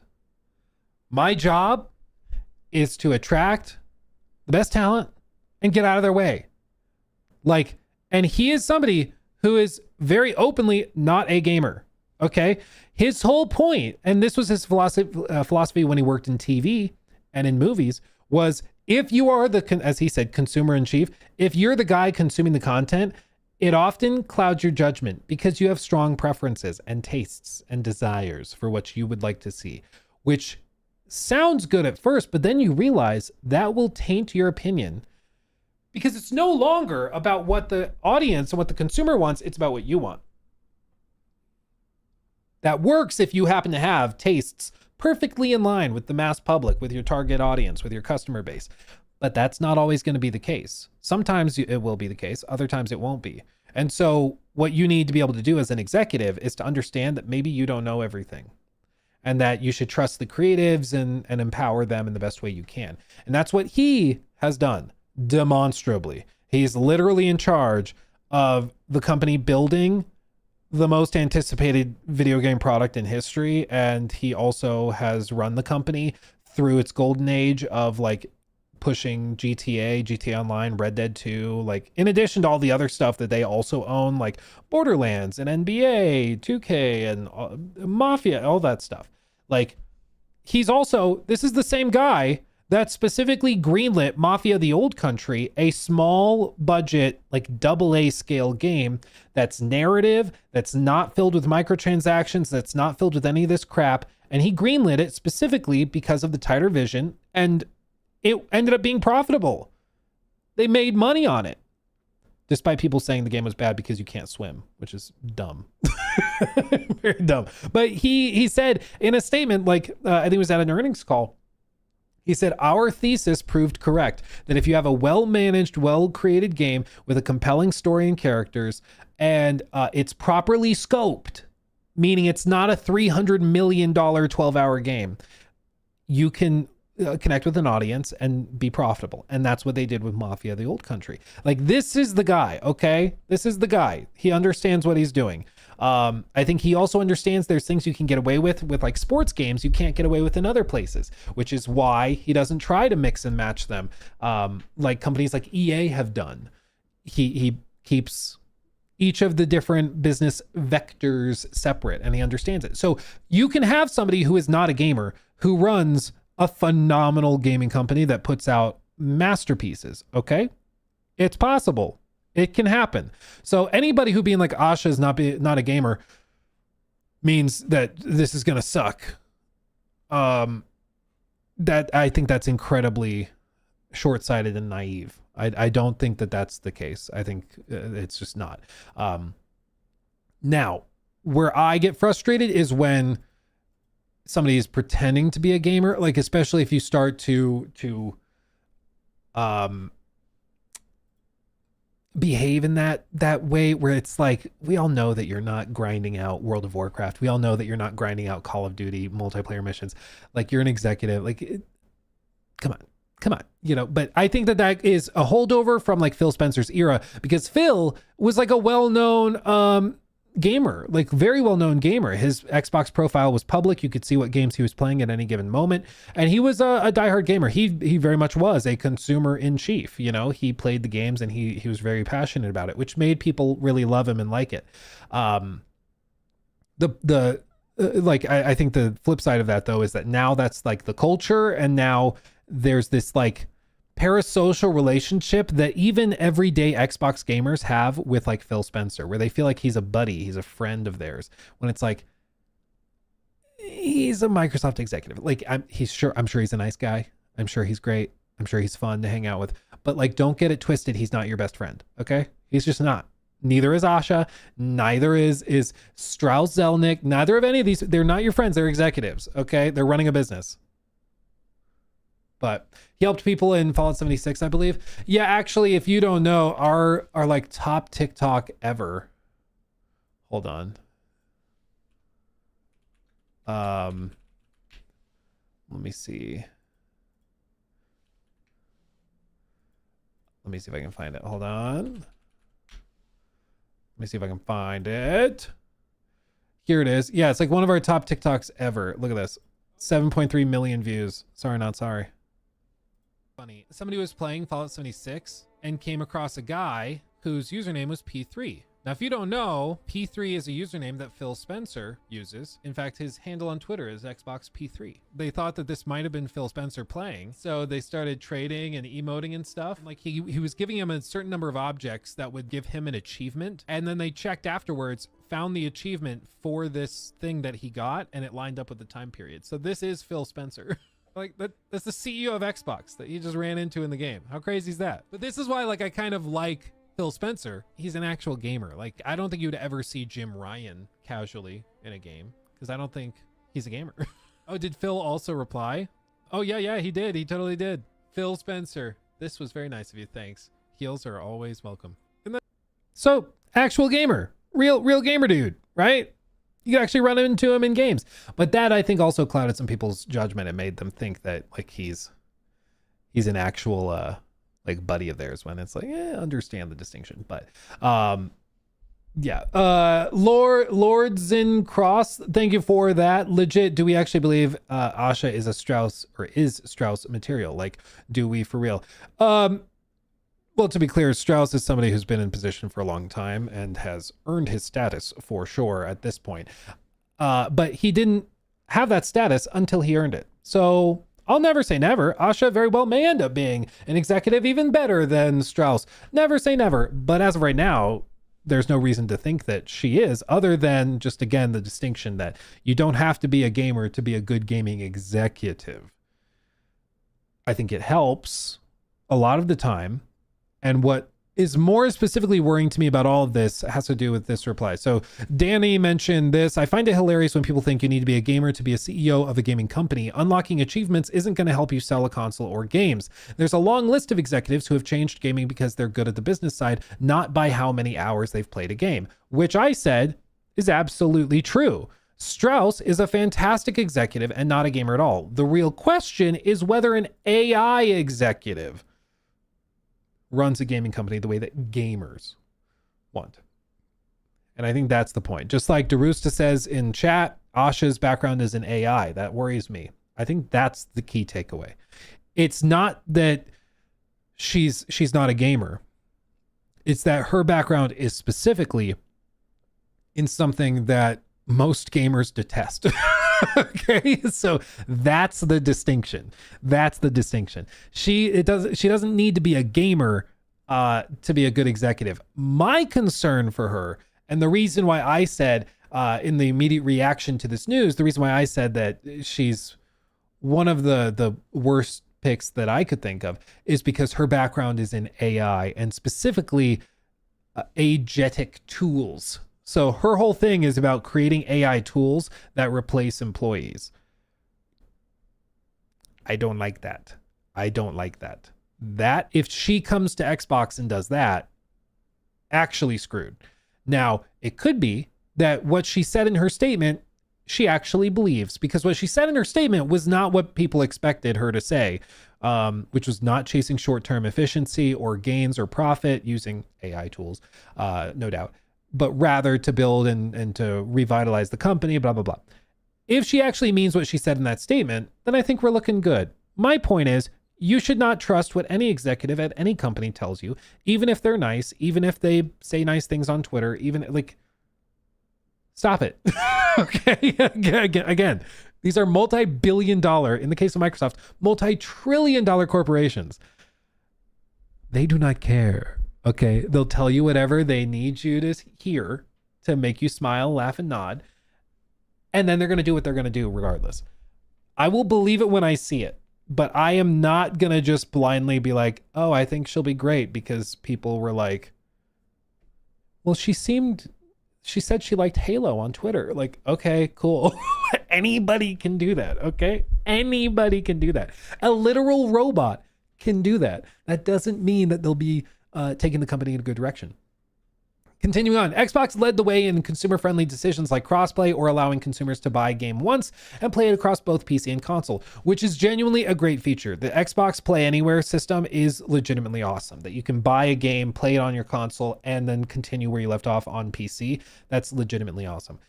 I've said for like a year and a half at this point that they should continue doubling down. That should be the selling point for Game Pass and for Xbox's push, not the Play Anywhere thing. It should be instead, you buy one copy and play anywhere, instead of everything's an Xbox. Stream your games through your phone and TV. Like, don't do that. Focus on the fact that if you buy it with us, you get it everywhere. It's a small, seemingly shift, but I think it has much more significant impact.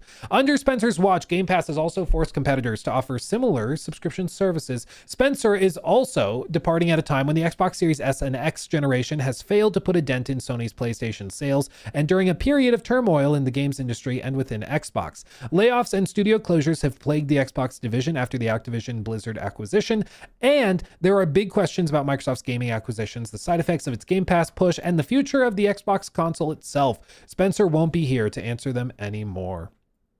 Sharma now has the opportunity to define the next 25 years of Xbox, and we're about to find out if she can turn Xbox around and execute on a clearer strategy. Quote, "The next 25 years belongs to the teams who dare to try to build something surprising, something no one else is willing to try, and have the patience to see it through," says Sharma. "We have done this before, and I am here to help us do it again." And I hope that that's what happens. I truly, truly hope that that is what happens. I'll believe it when I see it. I will just believe it when I see it. I've heard so much of this stuff from so many executives, and every one of them, I think, not every one of them, some of them have good intentions, but like, you're talking about like multi-millionaires who often don't play the games you play. They're not hopping on Discord with their friends at night to play games. They are out of touch with your experience. And so they do not know what you like or what you want. They just don't. I think Sarah Bond had good intentions, but she was fundamentally out of touch with her target audience. And that clouded her vision. Same with Don Matrick. Nick Tech said, "One drove the Xbox into the ground and the other put the nail in the coffin." Don Matrick butchered the Xbox One with an always online requirement, said the following, quote, "Fortunately, we have a product for people who aren't able to get some form of connectivity," meaning an internet connection. "It's called Xbox 360, which drove customers away." He literally told Jeff Keighley, if you don't like the always online connectivity thing, buy the last gen console. Made the Kinect mandatory at launch, which was patently insane. Now reports are coming that Sarah Bond is responsible for the following. Going multi-platform and the Xbox Everywhere thing was her idea. Didn't care about employees' perception of her ad campaign idea of "this is an Xbox." Her decisions is what led to extremely low console sales, and people in the company are relieved that she is gone. Xbox as a brand can't seem to take a break from leaders that keep making idiotic decisions, driving the brand to complete failure. I'm really hoping that the future of Xbox changes its trajectory to become a good brand again by winning the gamers back. And here's where I come to my section of what I think they should do. Please join me now as we bring out the true great tool that will unify us all in harmony and matrimony. Maybe not matrimony. Don't quote me on that. Of course, MS Paint. Let's talk about this. What I think they should do. Number one, I think you gotta build the brand.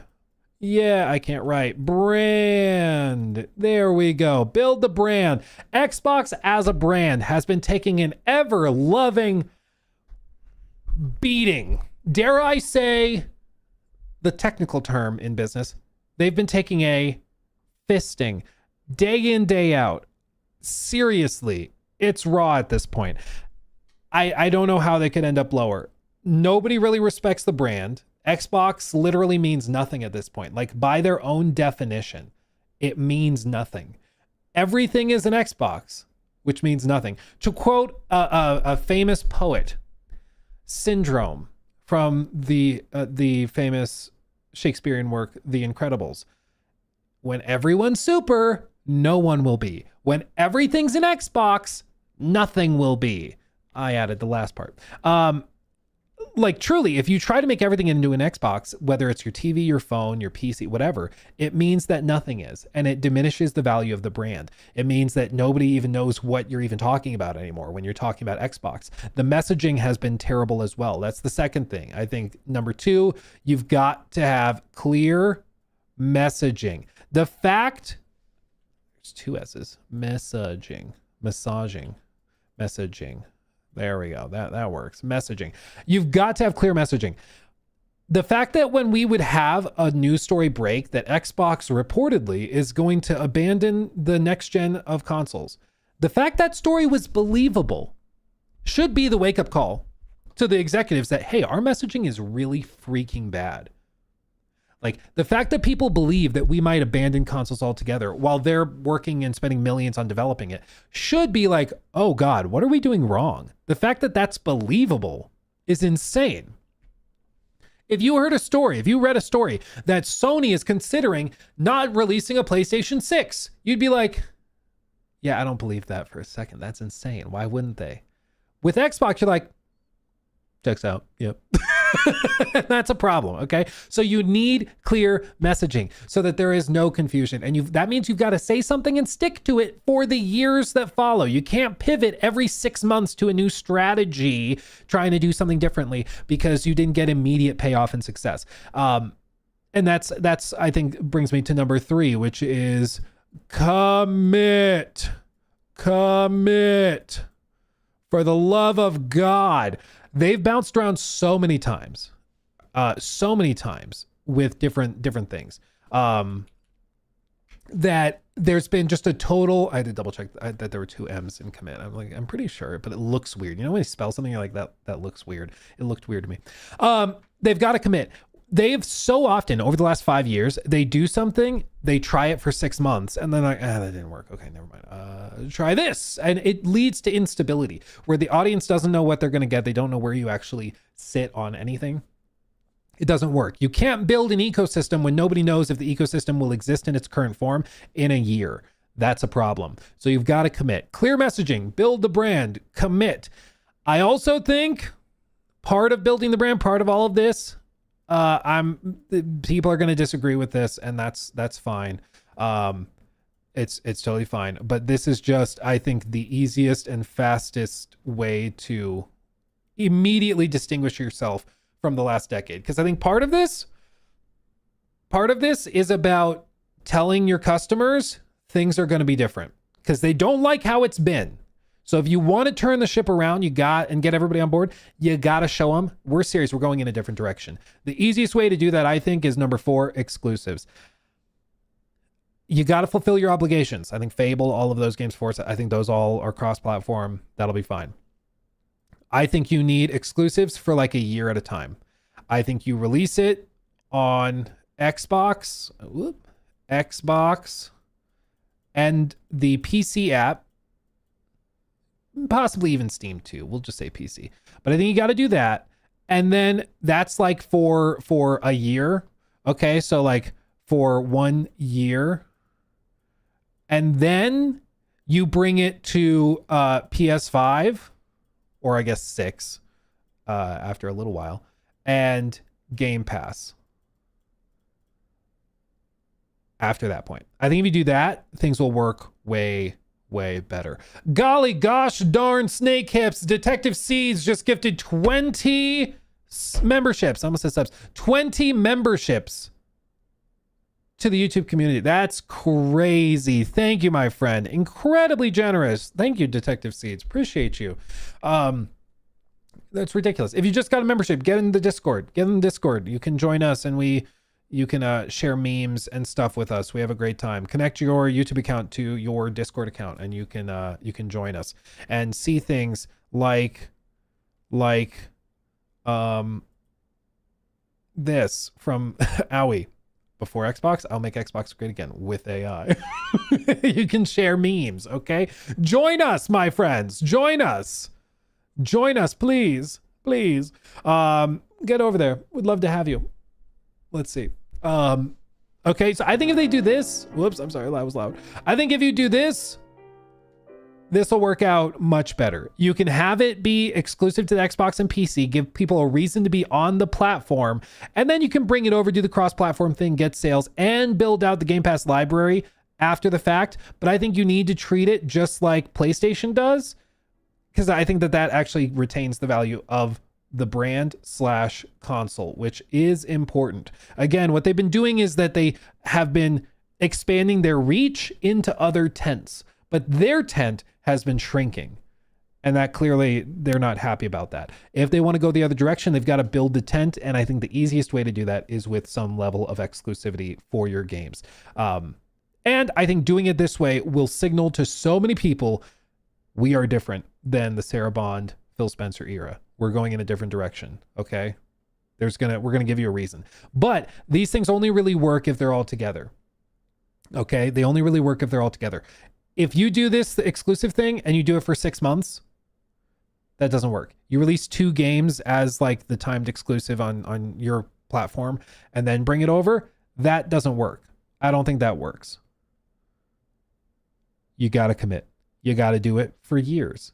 And it's not going to happen overnight. Over time, people are going to be like, damn, yeah, the new Gears looks really, really good. Oh man. Yeah, that looks really, really good. Elder Scrolls 6 is exclusive. We might need to, I might need to get an Xbox for that. Or I can wait 6 months. I could do that, but I really want to play it at launch. Like, you got to commit so people know what to expect. And that also comes with clear messaging so that people understand what's happening. If you come out and say, Asha comes out and says, hey, in the future, our first party studio games exclusive to our platform for 6 months or a year or something, then they're going to go to other platforms, be cross-platform in that way, and we'll go and launch on Game Pass. But we're going to sell them to our fan base at day one, and it's going to be exclusive on the platform for 6 months to a year. That's what we're doing. Then players can plan around that. Black Friday comes along. They're like, hey, I know that this game comes out next spring. I'm going to buy a console now to be prepared for it. That's how you do it. But you got to be clear. You got to commit to it. That will help you build the brand. And I think, again, the easiest way to do that is with exclusives. There's a reason why PlayStation has done it, why Nintendo does it, because it works. And I think that's a long-term commitment. It's not chasing short-term gain, but I think that will help a lot. It'll help a lot. The other thing, and I guess last thing before I catch up on super chats and everything, everybody, thank you for those, is just a bucket list. Okay. Transparency. With AI stuff, you just got to be transparent, man. Like, you got to be clear. I understand it's a hot button issue. That's why it needs to be transparent, why you got to communicate it. If there's questions as to whether they're using AI tools here or how they're doing it, it's just a red hot potato you don't need. You don't need. Just be transparent about it. If you say, hey, this is our tech stack, this is how we're using AI in our workflows so you can understand, that's what it is. Just put it out there, get ahead of it, move on. Move on. But that's what I think they need to do. We'll see if it happens, if any of that happens. Realistically, I think that they probably just restructure Game Pass. I think that there will be massive layoffs. I think they'll start using AI everywhere, and they'll lay off even more people because of that. And they'll probably double down on the cross-platform stuff. And I think that that's probably going to be the reality of where they go. I hope it's not. But I can't get over the fact that, again, they hired a former core AI team lead, and I don't love that. So that's where I think they're going. Let me catch up on super chats real quick. Again, Detective Seeds, very incredibly generous. My goodness, 20 memberships. Thank you again, my friend. That's ridiculous. That's ridiculous. Welcome everybody who got those. Rambling Entertained, thank you for the 10. Microsoft trying to escape GOAT Sarah Bond when Phil Spencer has been pushing Xbox everywhere is crazy. His pitch to Satya to keep the brand included the potential cloud and AI integration for consumers. To be clear, I don't think that like all of this lands just at her feet.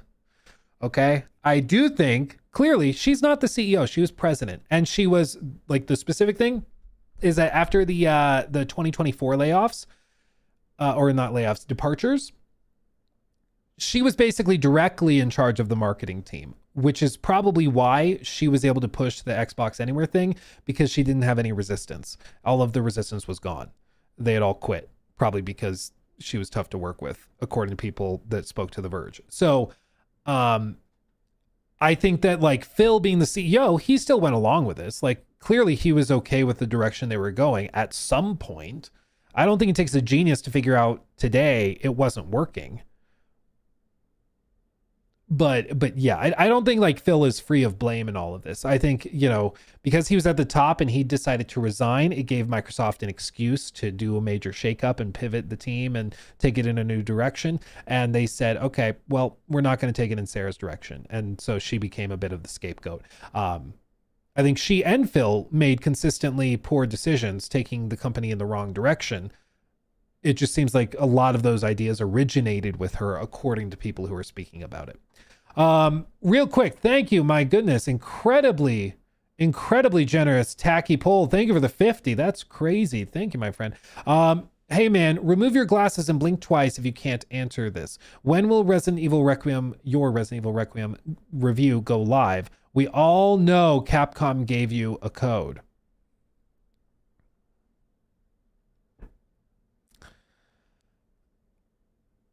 You say remove your glasses and blink twice if you can't answer.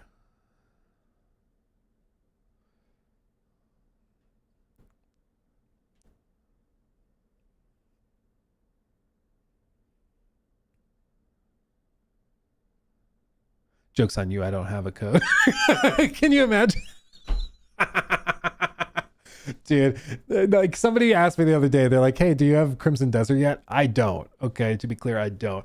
But it makes me want to troll people and be like, oh, yes, I've had it for a couple months, actually. Yeah, I'm actually on the dev team. But the problem is if I say that, people like will clip it and run with it. And then I'm like, oh, God, here we go. Start spreading on Twitter. Like, Luke said, what? Like, oh, God damn it. Anyway, sorry. Thank you for the 50. That's incredibly generous, my friend. Thank you. Lionheart Leon, thank you for the 5. The most I use my Xbox One S for now is a stand for one of my monitors for my PC. LOL. Unrelated, Bricky is a supportive journalist to Highguard. Who is Bricky? Bricky? Do I know who that is? Did we look at an article from somebody named Bricky? I don't actually know who that is. I'm not sure. Techie Poll, fair play. Yeah. What are you gonna do? Let me oh, his latest video. Okay. I see. There are still some people that are going down with the ship on that one. I don't know. You'd think that you would like take the L and realize maybe this is not a hill to die on. Maybe I was out of touch and wrong. Also, yeah, you guys are right. Amazon's King of Meat shutting down just 6 months after launch. Yeah. I mean, again, I can't say I'm surprised. It's like, I think we all saw this coming. They literally, they paid Mr. Beast. They paid Mr. Beast for a dedicated video that did like 7 million views. And that video gave them like, I think it was 50 players bumped on Steam concurrence, which is insane. Like they spent millions on that and it got them nothing. Like it's unbelievable. Golly, Jesus Christ has come. Victoriate. I'm not sure how to pronounce it. But Victor IoT, Victoriate. I'm sorry. I'm American. I can't pronounce things. Gave 50 memberships. We just got more memberships gifted than King of Meat had players after a Mr. Beast video. That's crazy, dude. That's crazy. Appreciate you, man. That's insanely generous. Thank you, my friend. You guys are crazy today. I don't know what happened. Is it what I'm wearing? Is it the purple? You like the purple. I knew it. I should have known. I should have known the purple would work. You know what? It all makes sense now. Thank you guys. Thank you for that. That's ridiculously generous. Thank you. All new members. Yes. If you just got a membership, join our Discord. Get over there. Okay. Join us. We have fun. It's the purple. I knew it. Yeah. I had a feeling. Okay. That's very generous. Thank you, my friend. Let me see. Let me catch up on these while those process. Musy, thank you for that. 12. To be fair, Xbox has always been the third console globally behind PlayStation and whatever Nintendo is selling. I'd say their fans were the loudest, but globally they never structurally competed, right?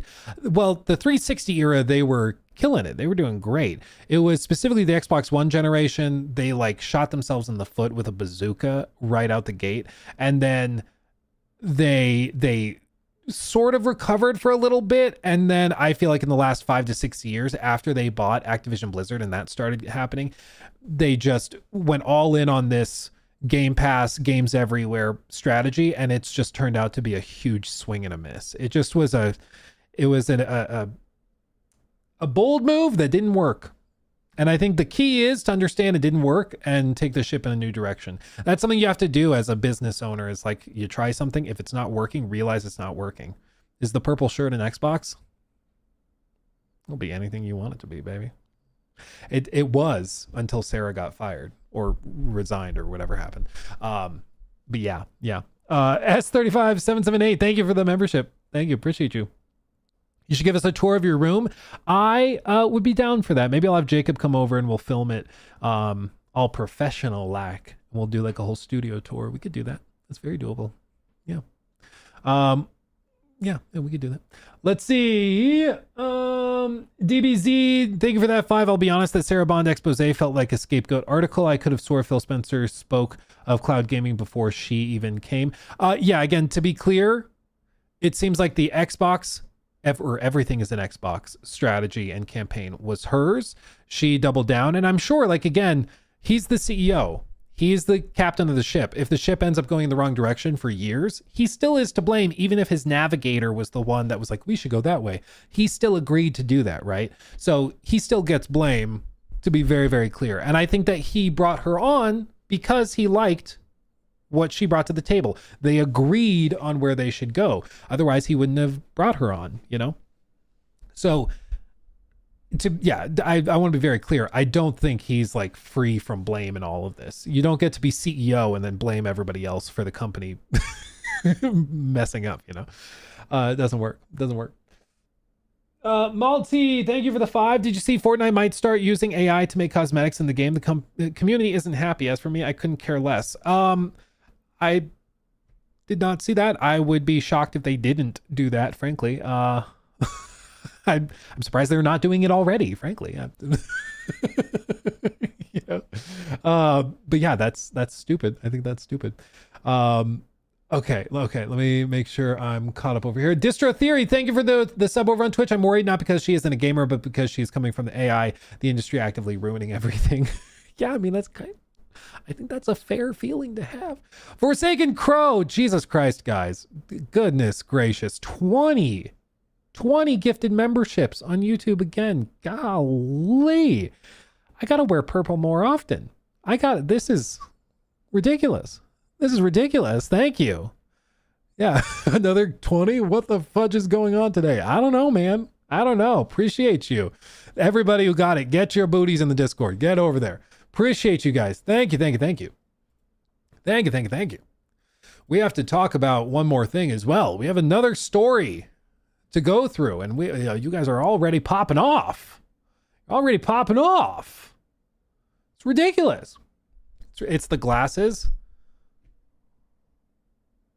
Is it because I'm not wearing pants? Is that what it is? Is that what it is?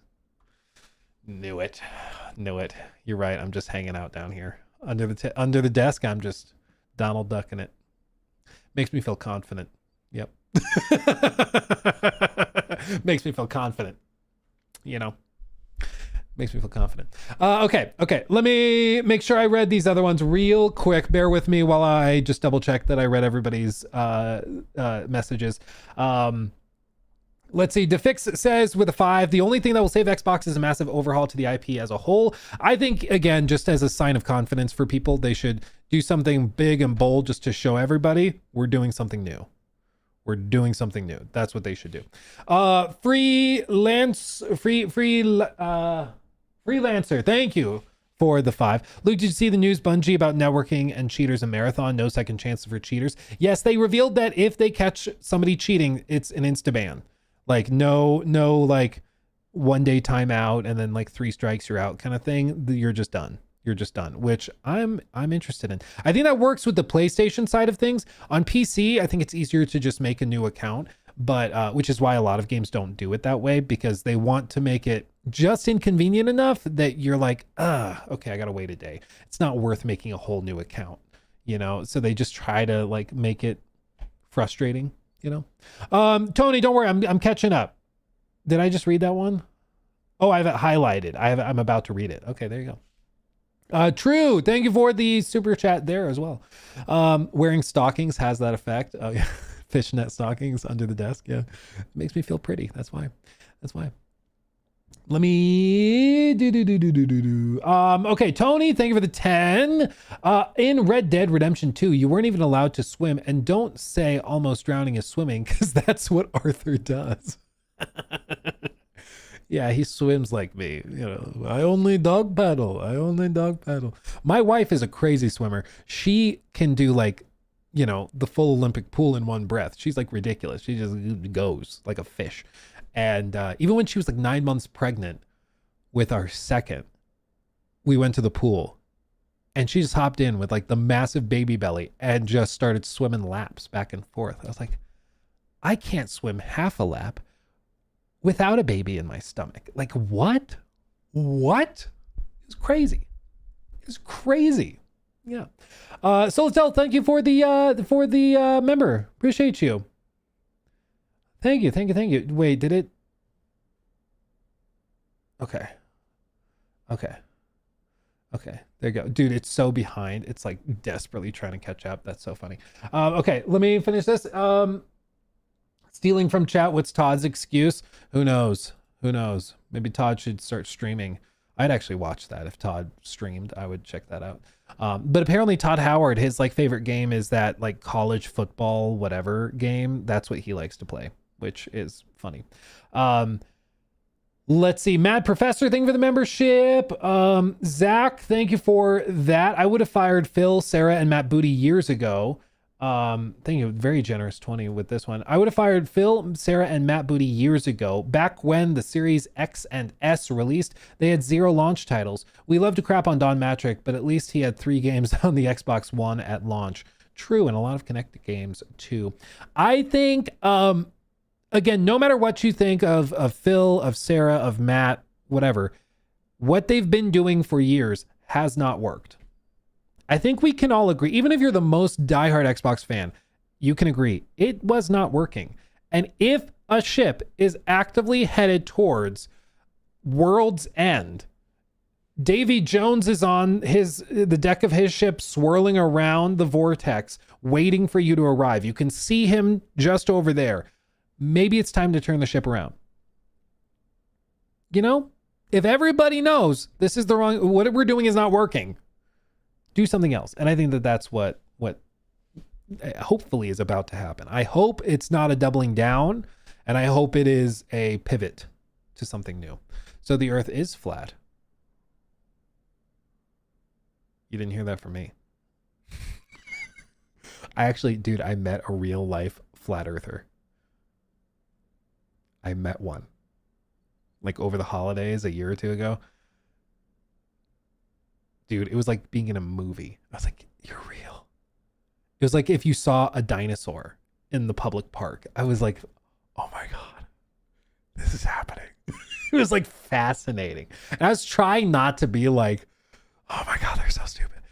Jacob doesn't count. Oh, never mind then, I guess. No, it was like actually crazy. Because I thought maybe they were joking a little bit, but then they were throwing out other things about like, you know, the black helicopters following them because they started making videos talking about it. And so now the government was after them for spreading the information. I was like, oh no. Oh no. This person's out there. Yeah, it was a whole thing. We must study him. Yeah, it was actually fascinating. It was in college. There was a guy who had a bus. It was technically an art piece. Like he was not being serious, but there were people that thought he was being serious. He drove a bus around and he had it parked occasionally around CSU. And it was like on the side of it in big bold letters, birds are fake. They're robots listening to you. The government's listening to you. Birds aren't real, stuff like that. And it was an art piece on like the fact that you couldn't tell if he was being serious or not because some people are so crazy. But some people thought he was being serious and that birds were all robots controlled by the government, which is kind of funny. Honestly, it's one of the more clever ones. I remember seeing a video. I don't remember who it was. It was I think it was a German guy. It was like a German guy. The video had like 200 views or something, but he specifically was saying that gorillas are fake. He thought all gorillas in all zoos are fake and are part of a government conspiracy to convince you that evolution is real. Like, I wish I could find the video again because it was fascinating. If somebody finds it, put it in the Discord because I'd like to see it again. But there was a guy who was like very confident that gorillas were fake. I don't remember who it was though. It was insane. It was insane. Anyway, that's a whole other thing. Back, focus, Luke, focus. Let's see. Edgar Vasquez, thank you for the 10. RIP Xbox 2026. Anecdotally, my friends are all switching to PC. Oh, we did read that one. Yes. Let's see. Rise of AI. Can we skip to the part where Terminator Todd Howard returns from the past to save us, saying 16 times the detail in a deep voice? Dude, I'd be there for that. Vanity Velvet, thank you for the 5. Xbox needs to go back to the mascot era, push out a solid Crash Bandicoot and Oddworld game, market it heavily, and let the AAAs cook. I think if they did like double down on their core IP, like make Halo iconic again. That would be great. Make Gears iconic and like tie it to the identity of the console. That's what PlayStation's tried to do with Astrobot and with Horizon. And even they've succeeded with God of War and The Last of Us. Like those are so big as IP, but Xbox has really struggled to do that in the same way. It's a lot easier said than done for sure. 53 Nights, Jesus, take the wheel with this company. We'll see. Cat Attack, thank you for that 5. Let's see. Another major breaking news from Games Radar. Apparently the current CEO is going to sunset the Xbox, according to the original co-founder of Xbox. I did see that. Let me pull it up. Games Radar.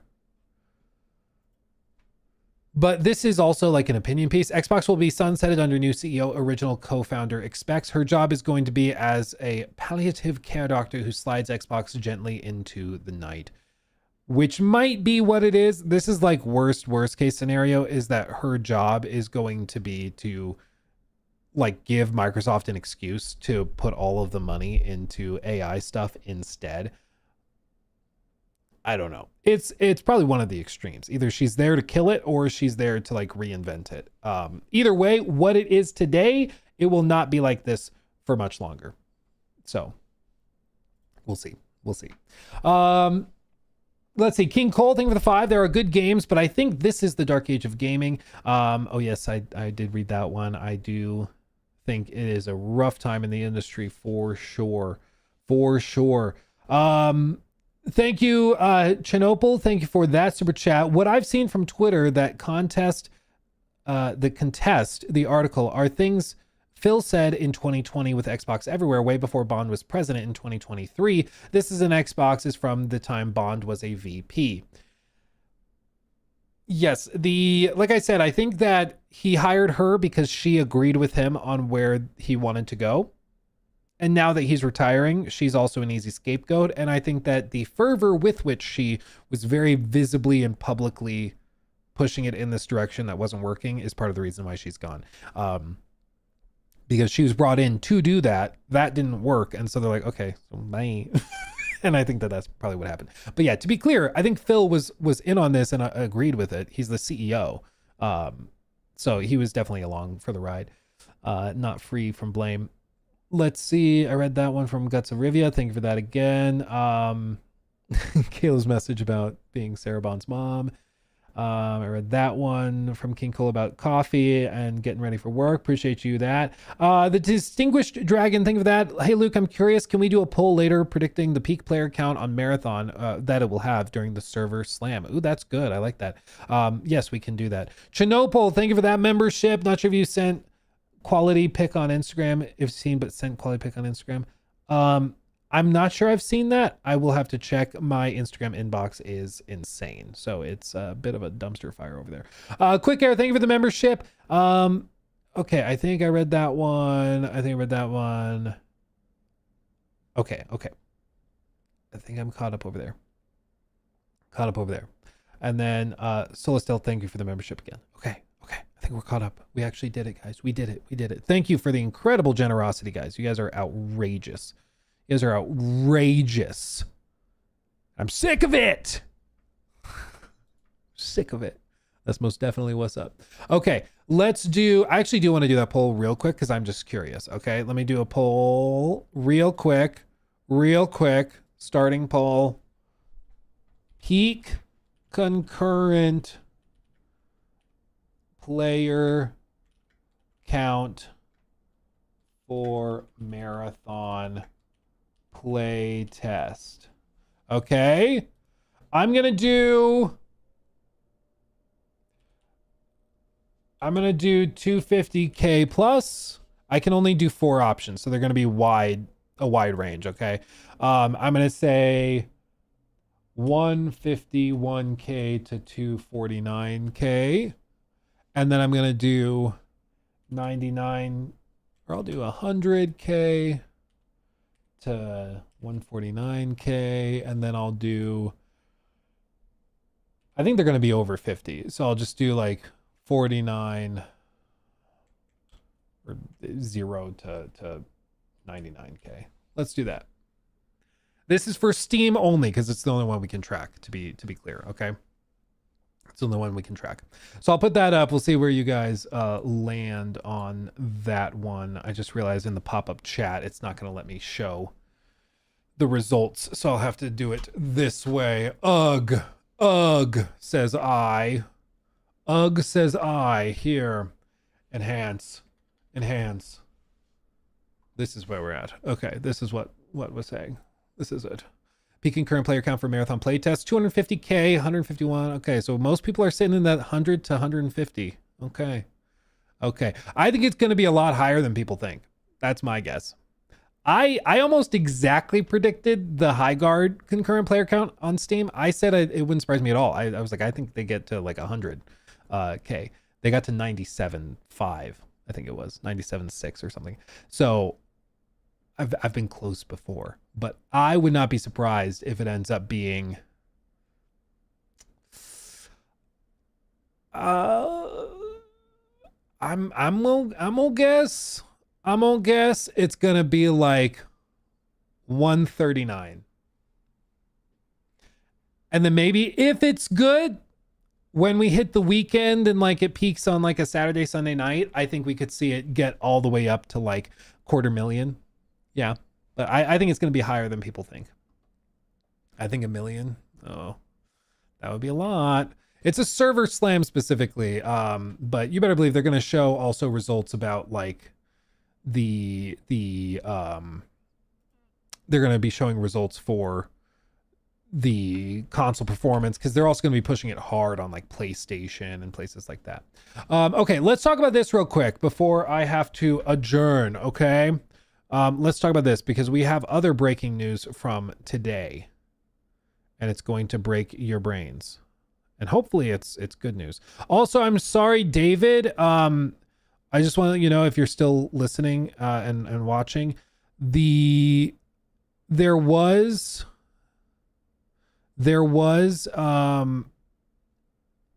the tip thing that you sent through. It did process with the $5 tip, but it didn't save the message. So I don't know what your message was. So if you're still in chat, you don't have to send anything. Just let me know what your message was because PayPal didn't save it. So I apologize for that. I don't know why that is the case, but that happened. Okay, let's do this real quick. You ready? Alucard, you read my mind. See? Thank you for the 5. Yeah. We're about to get into it. New segment.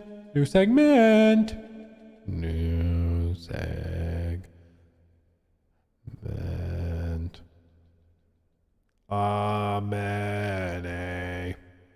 I love mayonnaise. Here we go. Well, we are getting our first look at the shakeups within Ubisoft, as they say in Francais. They posted to their subreddit, actually, and clarified who they're bringing in. Okay, they are building out a new team that's going to be in charge of the Assassin's Creed franchise. To give you a little backstory, a little background, real fast, the previous guy who basically did all of this was a guy named Marc Alexis Cotier. And Marc Alexis Cotier, he was this guy. Oh my God, it's loud. I'm sorry. And he was in charge of the whole franchise. Okay. So when he took over circa like 2021 to 2023, sometime in there, I think it was 2021, he was the guy behind the big push for like the Animus Hub. He was behind the big push to have the big, like massive, sort of semi-live service games like AC Shadows, like those were the games he was pushing for. They were, of course, greenlit technically before he started, but he saw the Animus Hub implementation, AC Infinity, the idea that all the games would launch through one launcher, basically trying to turn Call of Duty or turn Assassin's Creed into Call of Duty, like the Call of Duty HQ, where every year it's the same launcher, Call of Duty HQ, but it's a new game within it. That's what he wanted to do for AC, basically. He was pushed out, of course, and fired at the end of last year, I believe it was. He has since sued Ubisoft, saying that he was effectively fired. He quit technically, but his lawsuit is basically alleging that they effectively fired him, and so he should be paid out like severance and stuff like that. Oh, I forgot about this. Fun fact, you know who this is? Does anybody recognize this guy? This just hit me like a ton of bricks. This guy is from a video that you probably have seen because it went viral. Yes, this one. That's him. That's him. All these years later. He is like, an interesting guy. He was the game director actually on Dead Rising 4, which was a bit of a dumpster fire. But yeah, that's him. Small world, right? Small world. Anyway, that's the whole thing. What is this post? They got rid of the old guy in charge of the franchise, and now they put a new guy in charge. Okay. Actually, I knew several guys. What is this? They say, hello, everyone. We wanted to take a moment to share some important updates about the future of Assassin's Creed. We know that what comes next has been a big topic within the community lately, and today we can finally share some updates, starting with the introduction of newcomers to the leadership team that will shape the future of the franchise. Okay. I'm paying attention. I've been worried because they put in charge of Vantage Studios Yves Guillemot's son, who's previously worked at like NFT projects called Unagi, I think it was, like a big Web3 NFT bullcrap thing. He was put in charge as co-CEO with another guy, Christophe Journet, who's actually like knows what he's doing, has been around forever. But we've been very cautious, worried that they would basically put a bunch of AI NFT guys and Web3 guys in positions and just really run the company into the dirt. But this is who they've hired, okay? And it's actually better than you would think. Meet our trio of experts of the series who will bring their expertise, knowledge, and passion to guide Assassin's Creed into its next chapter. Martin Schelling is appointed head of brand. He will lead the franchise team as well as the overall strategy, long-term vision, and development of Assassin's Creed. Martin previously worked as a producer and senior producer on many defining titles in the series, including Revelations, Black Flag, Origins, and Valhalla. Revelations, Black Flag, Origins, and Valhalla, all like, those are big deals for Ubisoft. That is them like, those are their dream games. Okay. Valhalla made more money than anything they've ever put out. It was $1 billion game. It was hugely successful for them, partially because of COVID, sure, and lockdowns, but it also just was exactly the perfect game for that period. Okay. They're also executives from, he's also from like Origins and Black Flag, really like transformational games as well. Black Flag was the first one that really pushed the boundary of what an Assassin's Creed game could be. And it's a fan favorite. Origins also was the first game to reinvent the franchise into the modern like AAA RPG era. So they're bringing a guy in who is not afraid of really changing the franchise. Okay. That's good. Jean Guston, maybe, is appointed head of content. He will lead the creative direction of the franchise, support ongoing projects, and help shape the franchise's future while ensuring it remains true to its DNA. You probably remember Jean from his work as creative director on AC4 Black Flag.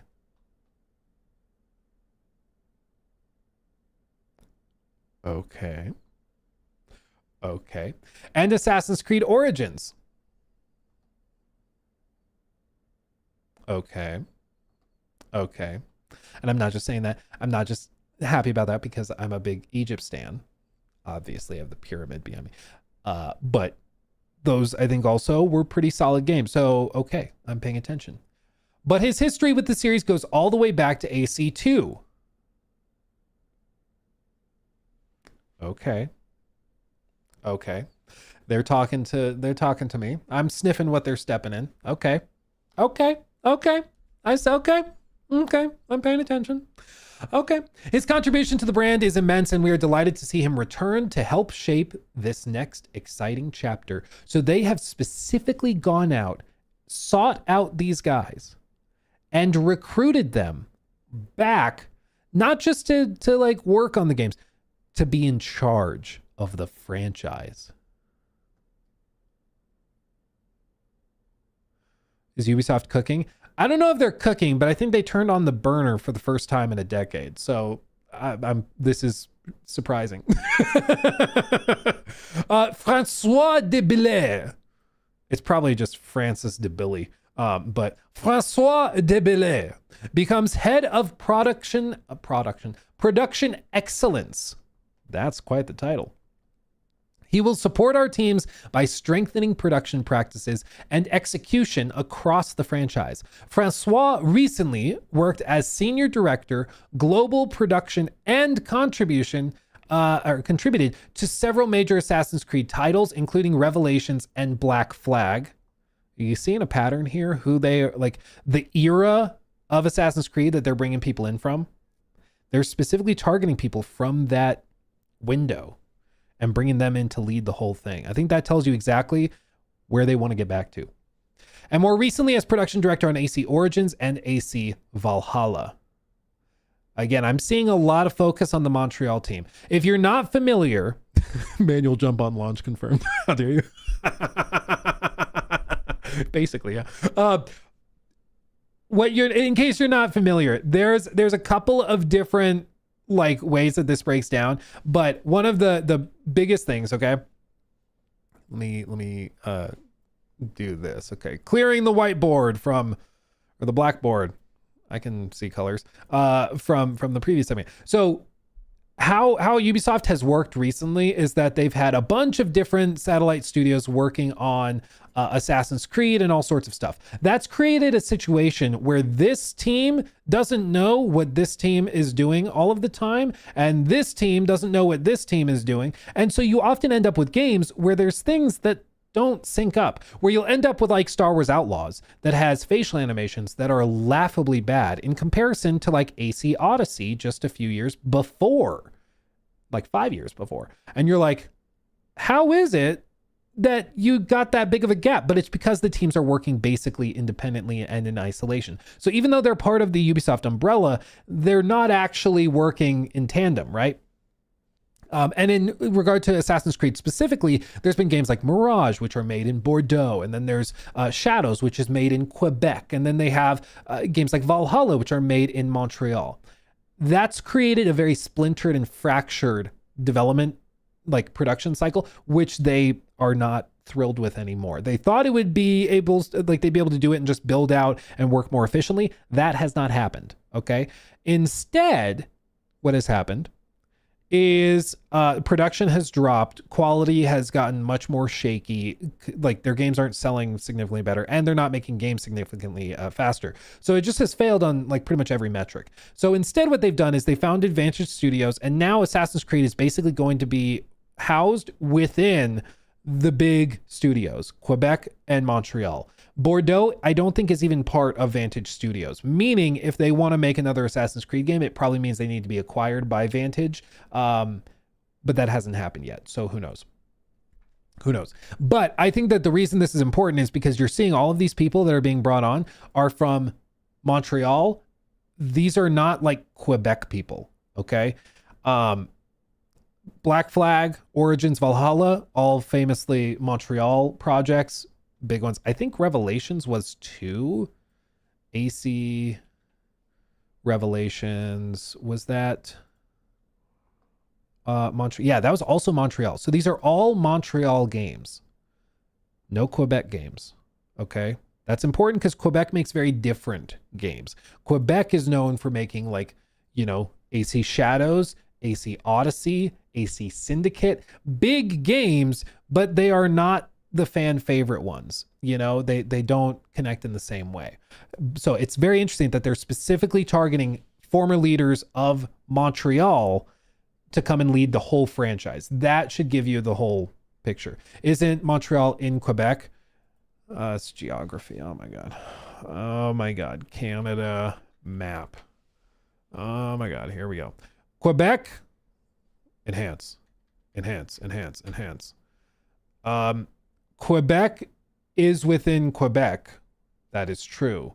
Montreal is downriver and is there. So it's also in Quebec. So I agree it's confusing. People hear Quebec and they think Quebec, but what it actually means is that the game was made in Quebec.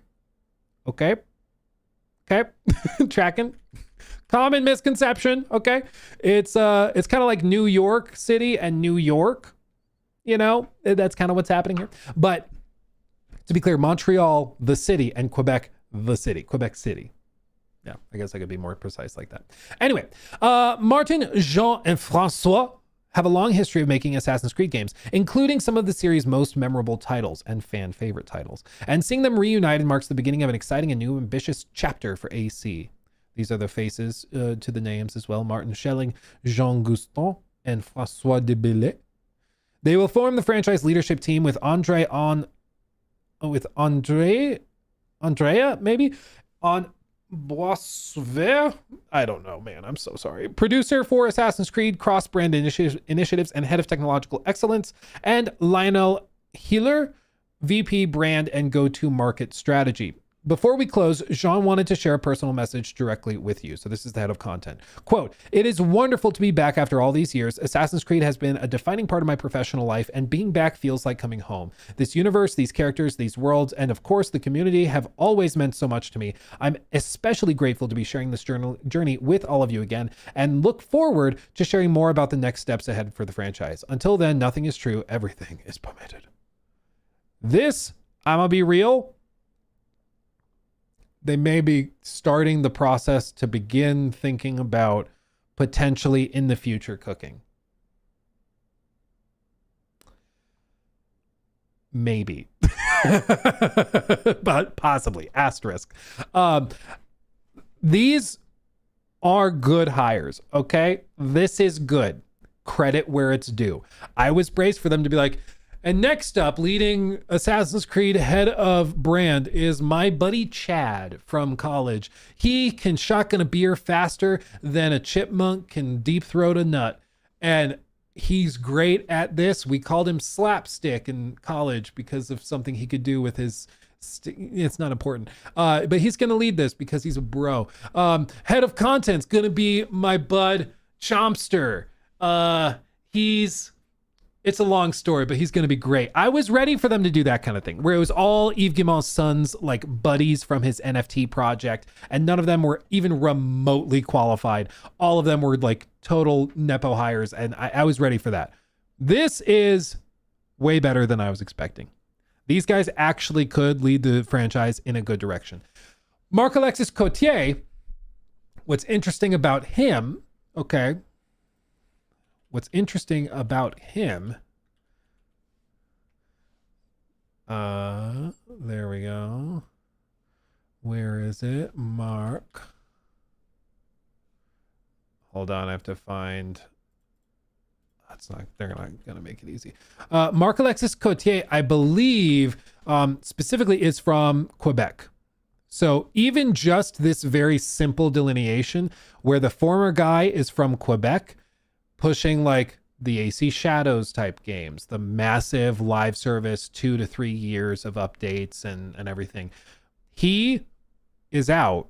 They replace him with a bunch of guys from like the golden age of Assassin's Creed from Montreal. I think that's a good sign. I just in terms of like what happens with Assassin's Creed. I look back on AC Black Flag, I look back on Origins, and I love those games, and those games are like peak for me for the franchise. And if they could get back to making those, dude, we're in for a treat. We're in for a treat. So I think that this is a W. We'll see if it actually happens and what happens, but I think that this is a very good thing. And I'm pleased with this. So go Ubisoft. This is good. Good Ubisoft. Pat on the head. Good Ubisoft. This is good. I'm excited about this. One other little thing. This isn't really enough for a full segment, but I'll just throw it out here because if you watch this section, you're probably interested in this. Do you guys remember the guy Ashraf Ismail? Ashraf Ismail. He was the game director on Black Flag, on AC Origins, on all these. He also was game director on Valhalla, but he was pushed out during the like Me Too era. And it was because it was alleged that he was using his role as head of an Assassin's Creed project to like hook up with women and be like, hey, you want to see Assassin's Creed early? You want to see my Assassin's Creed, my Hidden Blade? And then hooking up with women. It was a whole thing. And so he quit / got fired. It was a bit of a scandal. He left and started working at another company, as was reported by gamesindustry.biz in 2022. This company was owned by Tencent and was called Timi or Taimai, I'm not sure, but it was another company Tencent owned that was trying to make an open world live service single player game. Okay, that has been shut down after 5 years. They've been working on it for 5 years. Tencent just shut them down before they released a single game. And that whole studio is belly up now. So you can see he was fired from Ubisoft in 2020 and later joined TIMI Montreal as creative director in 2022. GameFile now reports the studio's closure, citing a now unavailable LinkedIn post from a former employee who says staff had known about the impending shutdown for some time, and the quote-unquote public will never get to experience what this team was capable of producing. It's worth noting that Ismail's account still lists him as a TIMI Montreal creative director. So there you go. That story is over. It's Timmy. I'm getting directly conflicting reports. Oh my God. Oh my God. So there you go. This isn't really that surprising. Tencent's been redoing things and like restructuring and pulling funding from different companies. So that's not really shocking, but yeah, it's that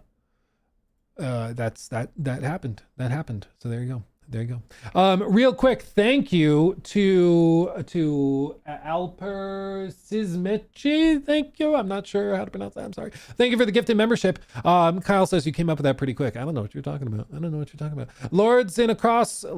Thank you for that one. Let it be known, boys. Bring out the next Ezio Auditore de Frenzy. We're listening now. Don't F it up, dude. I don't want to just start smoking the hopium, whatever. But these are good hires. I trust these guys being in charge of the franchise way more than I would trust, a Nepo hire. Like this actually makes me feel a little optimistic, a little bit. But we'll see. Luke, do you think Crimson Desert has a good chance to win Game of the Year? If they do everything they show that they've done or are trying to do, then yeah, it very well could and could be massive. But they got to actually do it. They got to do the thing. They got to deliver. And that's going to be the tricky part. Talk is cheap. Actually doing it is tough. It's way harder. Let's see. Assassin's Creed put out a tweet announcing some leadership changes. Oh yes, I did read that one. And then what happened to AC Hexe set in the Witches period? It's still happening, but it looks like it's been delayed to 2027. And the Black Flag remake probably now is coming probably late July, maybe a little bit later. But it does seem like everything's been delayed by maybe 3 to 6 months. So yeah, but it is still happening. It's just probably next year. Jeff Martinez, thank you for the 5. Any interest in playing Replaced? Due out for 4/19. What a pixel beaut. Yeah, I actually did a video on the main channel trying the demo. And yeah, I think it's gorgeous. I've been following it for like 2 years since I tried it at Summer Games Fest 2024 and loved it. So yeah, I've been following it for a while and did a video on the main channel for it. Yeah, sure did. It's fantastic. Really good. Really good. And real quick, mentioning this new mini sort of segment. So the hype for Crimson Desert is reaching a fever pitch. Okay. It's starting to really pick up. Like a lot. It's kind of crazy. Now, whenever I go onto my page, I start to see like literally this is like the first thing on my feed. Synth Potato, Crimson Desert Performance seems to be so well optimized. It's available on MacBooks M1 and above, targeting 60 FPS on consoles. Perlibis recommends a 2080 and 135 gigs for ideal performance. It's PS5 Pro enhanced as well. You can see that they've actually got it listed running on M1 Max, which is crazy. Like absolutely wild. Like the hype is starting to build. But one of the things that just dropped is interesting. Okay. This is very interesting. Sony wanted, allegedly, there is an update here. We'll read it. Sony wanted to lock Crimson Desert into a timed PlayStation exclusivity deal, but Pearl Abyss said no. Pearl Abyss has replied to their request for comment regarding the reported publishing offer, saying, quote, "In our last quarter earnings call, which is publicly available, we revealed that we would publish Crimson Desert independently. We, of course, honor and appreciate our business partners who we are constantly in touch with about our progress and plans, and we are discussing various forms of collaboration with them," the developer told us. Additionally, we have not announced any release date yet, so any articles about the topic are only speculation at this point. We look forward to showcasing a playable Crimson Desert build to media this week. Oh, this is from 2024, the response. Okay, I was like, what are they talking about? But this it started spreading around again because people kind of forgot that Sony was apparently shopping it around as an exclusive. That they wanted it to become like one of their, like, think of Death Stranding 2 situation where it's not technically a PlayStation studio, but they come in there, they publish it, they pay for the publishing, they pay for distribution, and then Sony gets to have it at all of their showcases, which they still had it at their showcases, but they get dibs on console day one. And that's what they wanted, and they offered it back in 2024, but they turned them down. And they started making the rounds once more because a lot of people are seeking some level of like validation that Crimson Desert is what it appears to be, okay? That it is real because it looks so good. People are like, please just be real. Like, please just be what you appear to be. And you've seen people, you know, responding in the same way where it's like, you know, it's either going to be game of the year and like generational, or it's going to be like the biggest disappointment in a decade. And I mean, they might not be wrong. I think that that's where the excitement level really is. People are really looking forward to this.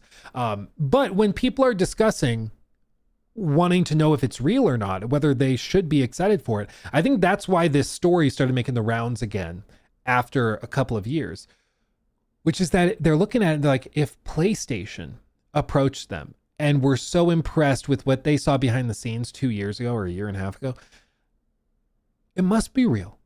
Because for PlayStation to put their stamp of approval on it is a big deal.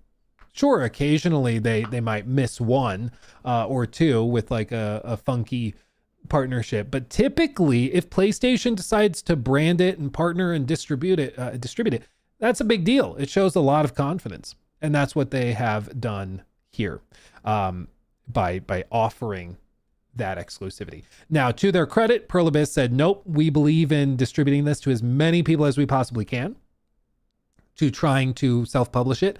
And frankly, if they don't need Sony, don't get Sony on board. Like, if you don't need Sony to publish it, don't give them that control and money. Just like keep control of it yourself, you know? Like, if you don't need to give up control, don't give up control, right? Like, what are we doing? Rise of the Ronin. That's kind of what I'm thinking of. Rise of the Ronin. Like they published that. Concord and Fair Game $. Those are both studios they own. Those are first party. Rise of the Ronin, I think, is a better example because it's like another team. They published it, and so it got that like PlayStation stamp of approval. So people thought it was going to be PlayStation first party studio polish and quality, and then it ran like garbage, like really bad, really, really bad. So sometimes there's exceptions, but often when PlayStation puts their name on something, it's because they are confident about it. So people are attaching onto that, being like, oh, maybe this is real. Maybe this is legitimate. And I think that's why you've started to see this story spreading around again, because people are like, oh my God, it might actually be real. It might be legitimate. But you're seeing this all over the place with discussions of performance. I mean, you can see Synth Potato just tweeted this out, 13,000 likes on this, even though the story is like 2 years old. Sony reportedly tried to make Crimson Desert a PS5 timed exclusive, but the studio said no. Sony believed Crimson Desert could reach Tsushima level success as an exclusive, but Pearl Abyss chose to stay independent, which is true. And I think it was a good choice, frankly. A good choice. So we'll see. They also revealed other things. Zephyrus tweeted this out, the voice cast for the core cast of performers. I believe, yeah. Rebecca Hansen, she was in The Witcher, Enola Holmes, and was in Stellar Blade. So there you go. Unga was played by, or is played by, Stuart Scudamore, maybe. AC Odyssey as Brasidas, that's a good pull. I loved his voice in that. In Arcane, and then Cliff is played by Alec Newman from AC Syndicate, Jack the Ripper, oh baby, and Adam Smasher from Cyberpunk. I didn't realize that. That's crazy. So there you go. I will be going, and I will be attending a Crimson Desert preview. So I will get the chance to go hands-on with it and try it and actually like try to push it to the limits. So I will have content on Crimson Desert forthcoming. Don't you worry. I will have the opportunity to do that very, very soon. Okay. So trust and believe you're going to get that. Make sure to subscribe to get that coverage because it's coming. Buckle up, buckaroo. It's coming. Let's see. Kyle, thank you for that 5-month membership re-up. Will New Game Plus be making content throughout the year besides just the showcases? That is our plan. There's a lot of stuff going on behind the scenes that's less fun to just deal with, but there's stuff going on behind the scenes. Once that's all sorted out, we plan to hit the ground running and start working hard on a couple of different things. One of our ideal things that we'd like to do is like a gameplay sort of deep dive with like a documentary spin to it. So think of like the Xbox developers directs with more of a no clip documentary spin to it, where we actually go to the studios, meet the devs, talk about the game from a sort of under the hood perspective to give people a better idea of how these games are made and also what goes into some of the decisions behind them. That's one of our ultimate goals, is to be able to do stuff like that. Like I'd love to be able to do it for a game like Fable, to actually go into the studio, meet with the devs, talk about all of it. And, you know, we could do fun stuff where like I go to the studio and I just bring a chicken and I offer that as a peace offering. What would they do with the chicken? I don't know, but we carry it around the whole episode and, you know, just be like the anti-IGN, basically. I think that's the goal. You know, just be the not corporate IGN monstrosity. You know, that's my goal. Seriously, Todd, New Game Plus needs an interview with Todd. One thing at a time. I wouldn't, you know, never say never, but if we were to do it, it would be, we would make it a moment. I'll just say that. We'd make it a moment. Yes, quite. Yeah, Tony, thank you for that. Just when I think you can't impress me anymore, you have a wide variety of content, Luke, and I'm only subjecting myself to 1% of it. We do have a lot going on. It's a little overwhelming at times, but you know, it's not just me. It's also a fantastic team working with me behind the scenes. So it is far from just me. It's a pretty phenomenal team making it happen. Yeah. And then, is there plans for an attendance New Game Plus event? Not right now, but I think we could easily do like fan meetups and stuff at some point. One of the things I would love to do is like when we go to Gamescom in Germany, we do like a fan meetup or a community meetup where we go and we basically rent out like a bar for an evening and everybody can come and hang out, and maybe we set up like LAN stations and we play old school Halo in 4-player split screen, and we can do like, you know, ninja knot matches, and you know, we just do like a fun gamers meetup like the old days. Again, my goal, and I think the team's goal with it, is that we just want to build something unique, build something that answers what gamers want out of games coverage, which is anti like corporate, not trying to be like cable television, but for gaming, like to just be people talking about games. Like that's what we want to do. And part of that is to have a bit of that irreverence that is so core to gaming, you know? Yeah. Lonely Fates, think of the 5. There been some movement from Marvel 1943, new job listings posted. Ooh, I'll have to dig into that. Thank you for letting me know. I'll do some digging, because I think we could learn some of what from what they're posting. And then Ali's Dust, thank you for the 5. Luke, I know you like Warhammer 40K. What do you think to the new Red Corsairs? I wanted more of a pirate look to them, but they look cool. The Red Corsairs. Pull it up so people can see.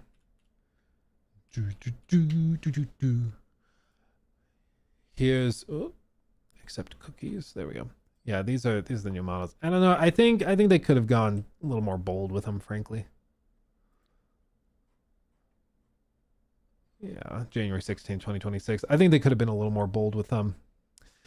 They end up kind of looking very similar to some other stuff that's already been put out. That's one of the reasons why I like the Orcs and I like Thousand Suns, is because they're just so different from everything else. You know, very, very unique. I really like that.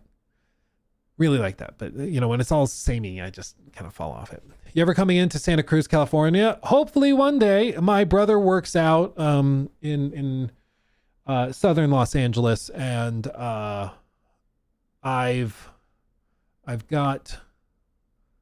want to get out there more often. And I think with some of the business opportunities coming up, I think that we'll have some stuff to do out there someday soon. Yeah. Thousand Suns Heresy, brother. You're damn right. You're damn right. Heresy? Yes. But is the game real? Oh, it's real. You can play Crimson Desert. It is real. It's just whether all of that builds into a coherent game, because like, I think at this point, it's not a question of like, is it vaporware? It's not. It's a real game. The question is whether all of these systems tie together in a cohesive manner. And that's what remains to be seen. You know, it remains to be seen, something I forgot to show you earlier. I got a package at my mailbox earlier today, and I was like, okay, I got to go pick it up real quick. I went over there and picked it up, and not in a million billion years would you ever guess what is down here, what I have here. Put your most insane guess in chat for what ridiculous, wacky gift a developer might send somebody like me. Just imagine, just a crazy, crazy gift. It's cool. It's cool. I just never would have ever been able to guess it in a million billion years. A banana, a head in a box. Yeah, it's just Elder Scrolls 6. I have GTA 6 actually. It is from an exclusive partnership that PlayOn and Warhorse did with Philips One Blade in the Czech Republic. It is the Kingdom Come Deliverance One Blade. And these, they only made like a few hundred of them. And it's literally, like you can see, it's all in Czech. Okay, all in Czech. Can't read a damn thing. Got to bring up Google Translate. And then the actual like One Blade trimmer has like the little engravings and writings on it. Audentes Fortuna Juvat. Come on, focus, damn you. Never in a billion years would I've ever guessed that that's what was in here. But hey, I ain't mad about it. It's really cool. It's really cool. And it's very good at trimming up like neck hairs and scragglers. Even if you have a beard, it cleans out the cheeks right there. You can tighten it up. So I've got to go break it in. I got to go break it in once I figure out how to put it on. There it is. I had it right the first time. So shout out to Warhorse and to Philips One Blade for the gift. I never ever would have guessed that. Never ever. Don't use it. I could just put it as a collector's piece in the studio, but it feels like something you gotta use, you know. Yeah. Did you get the sword? Yes, the sword is actually, it's been mounted behind me for months. It's that one, yeah. The sword is right there. Always here. Warhorse loves you, Luke, and I love Warhorse. I love Warhorse. Tell you what, they can. Oh, I love Warhorse. Yeah, my game of the year 2025. Absolutely loved it. Absolutely loved it. But okay, fam. I've got to go because I have something I've got to go to. So I will do this. Is this your biggest normie stream or normal? I didn't mean normie. I'm sorry, guys. Normal stream ever? I think so. We peaked today at 3876, I think, was our all-time peak. 3,876 people watching around 3 p.m. That's insane. And with Twitch numbers, that would take us over 4,000. I can't think about it. That's crazy. And then you guys were like outrageously nice and gifting memberships and super chat. You guys are crazy. So I appreciate you guys. Yeah, absolutely insane numbers today. I don't know why. I'm guessing it's the purple outfit though. Guessing that's what it was. The cult is growing. You're damn right. You're damn right. Most gifted subs ever? I think so. Like by a large margin. Do they put it? Yeah, 97. Jesus Christ.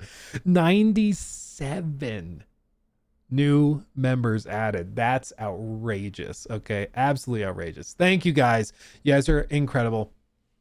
I love you dearly. Wednesday would be our normal return stream, but might have to wiggle because of the schedule. So we might be back on Thursday, but I will have content and stuff for you. So don't worry about that. Okay. I will have content coming. Okay. Brian, thank you for the $10 super chat. Love you. And I love you too, random citizen. Shout out Megamind. Appreciate you, my friend. Appreciate you. Much love. Lonely Fades. There's been some movement. Marvel's 1943. Oh, I did read that one. No Hopium. I remember Cyberpunk 2077, but as I said, we're listening. The ball's in their court now, and now it's up to them to talk proper. Yeah, no, I mean, literally, if they can just deliver on what they've shown, we're in for a treat. We're in for a treat. We really are. Okay, much love, everybody. Much love. I'll see you in the next one. Hugs and kisses. Until next time, my friends. Mwah! See you soon.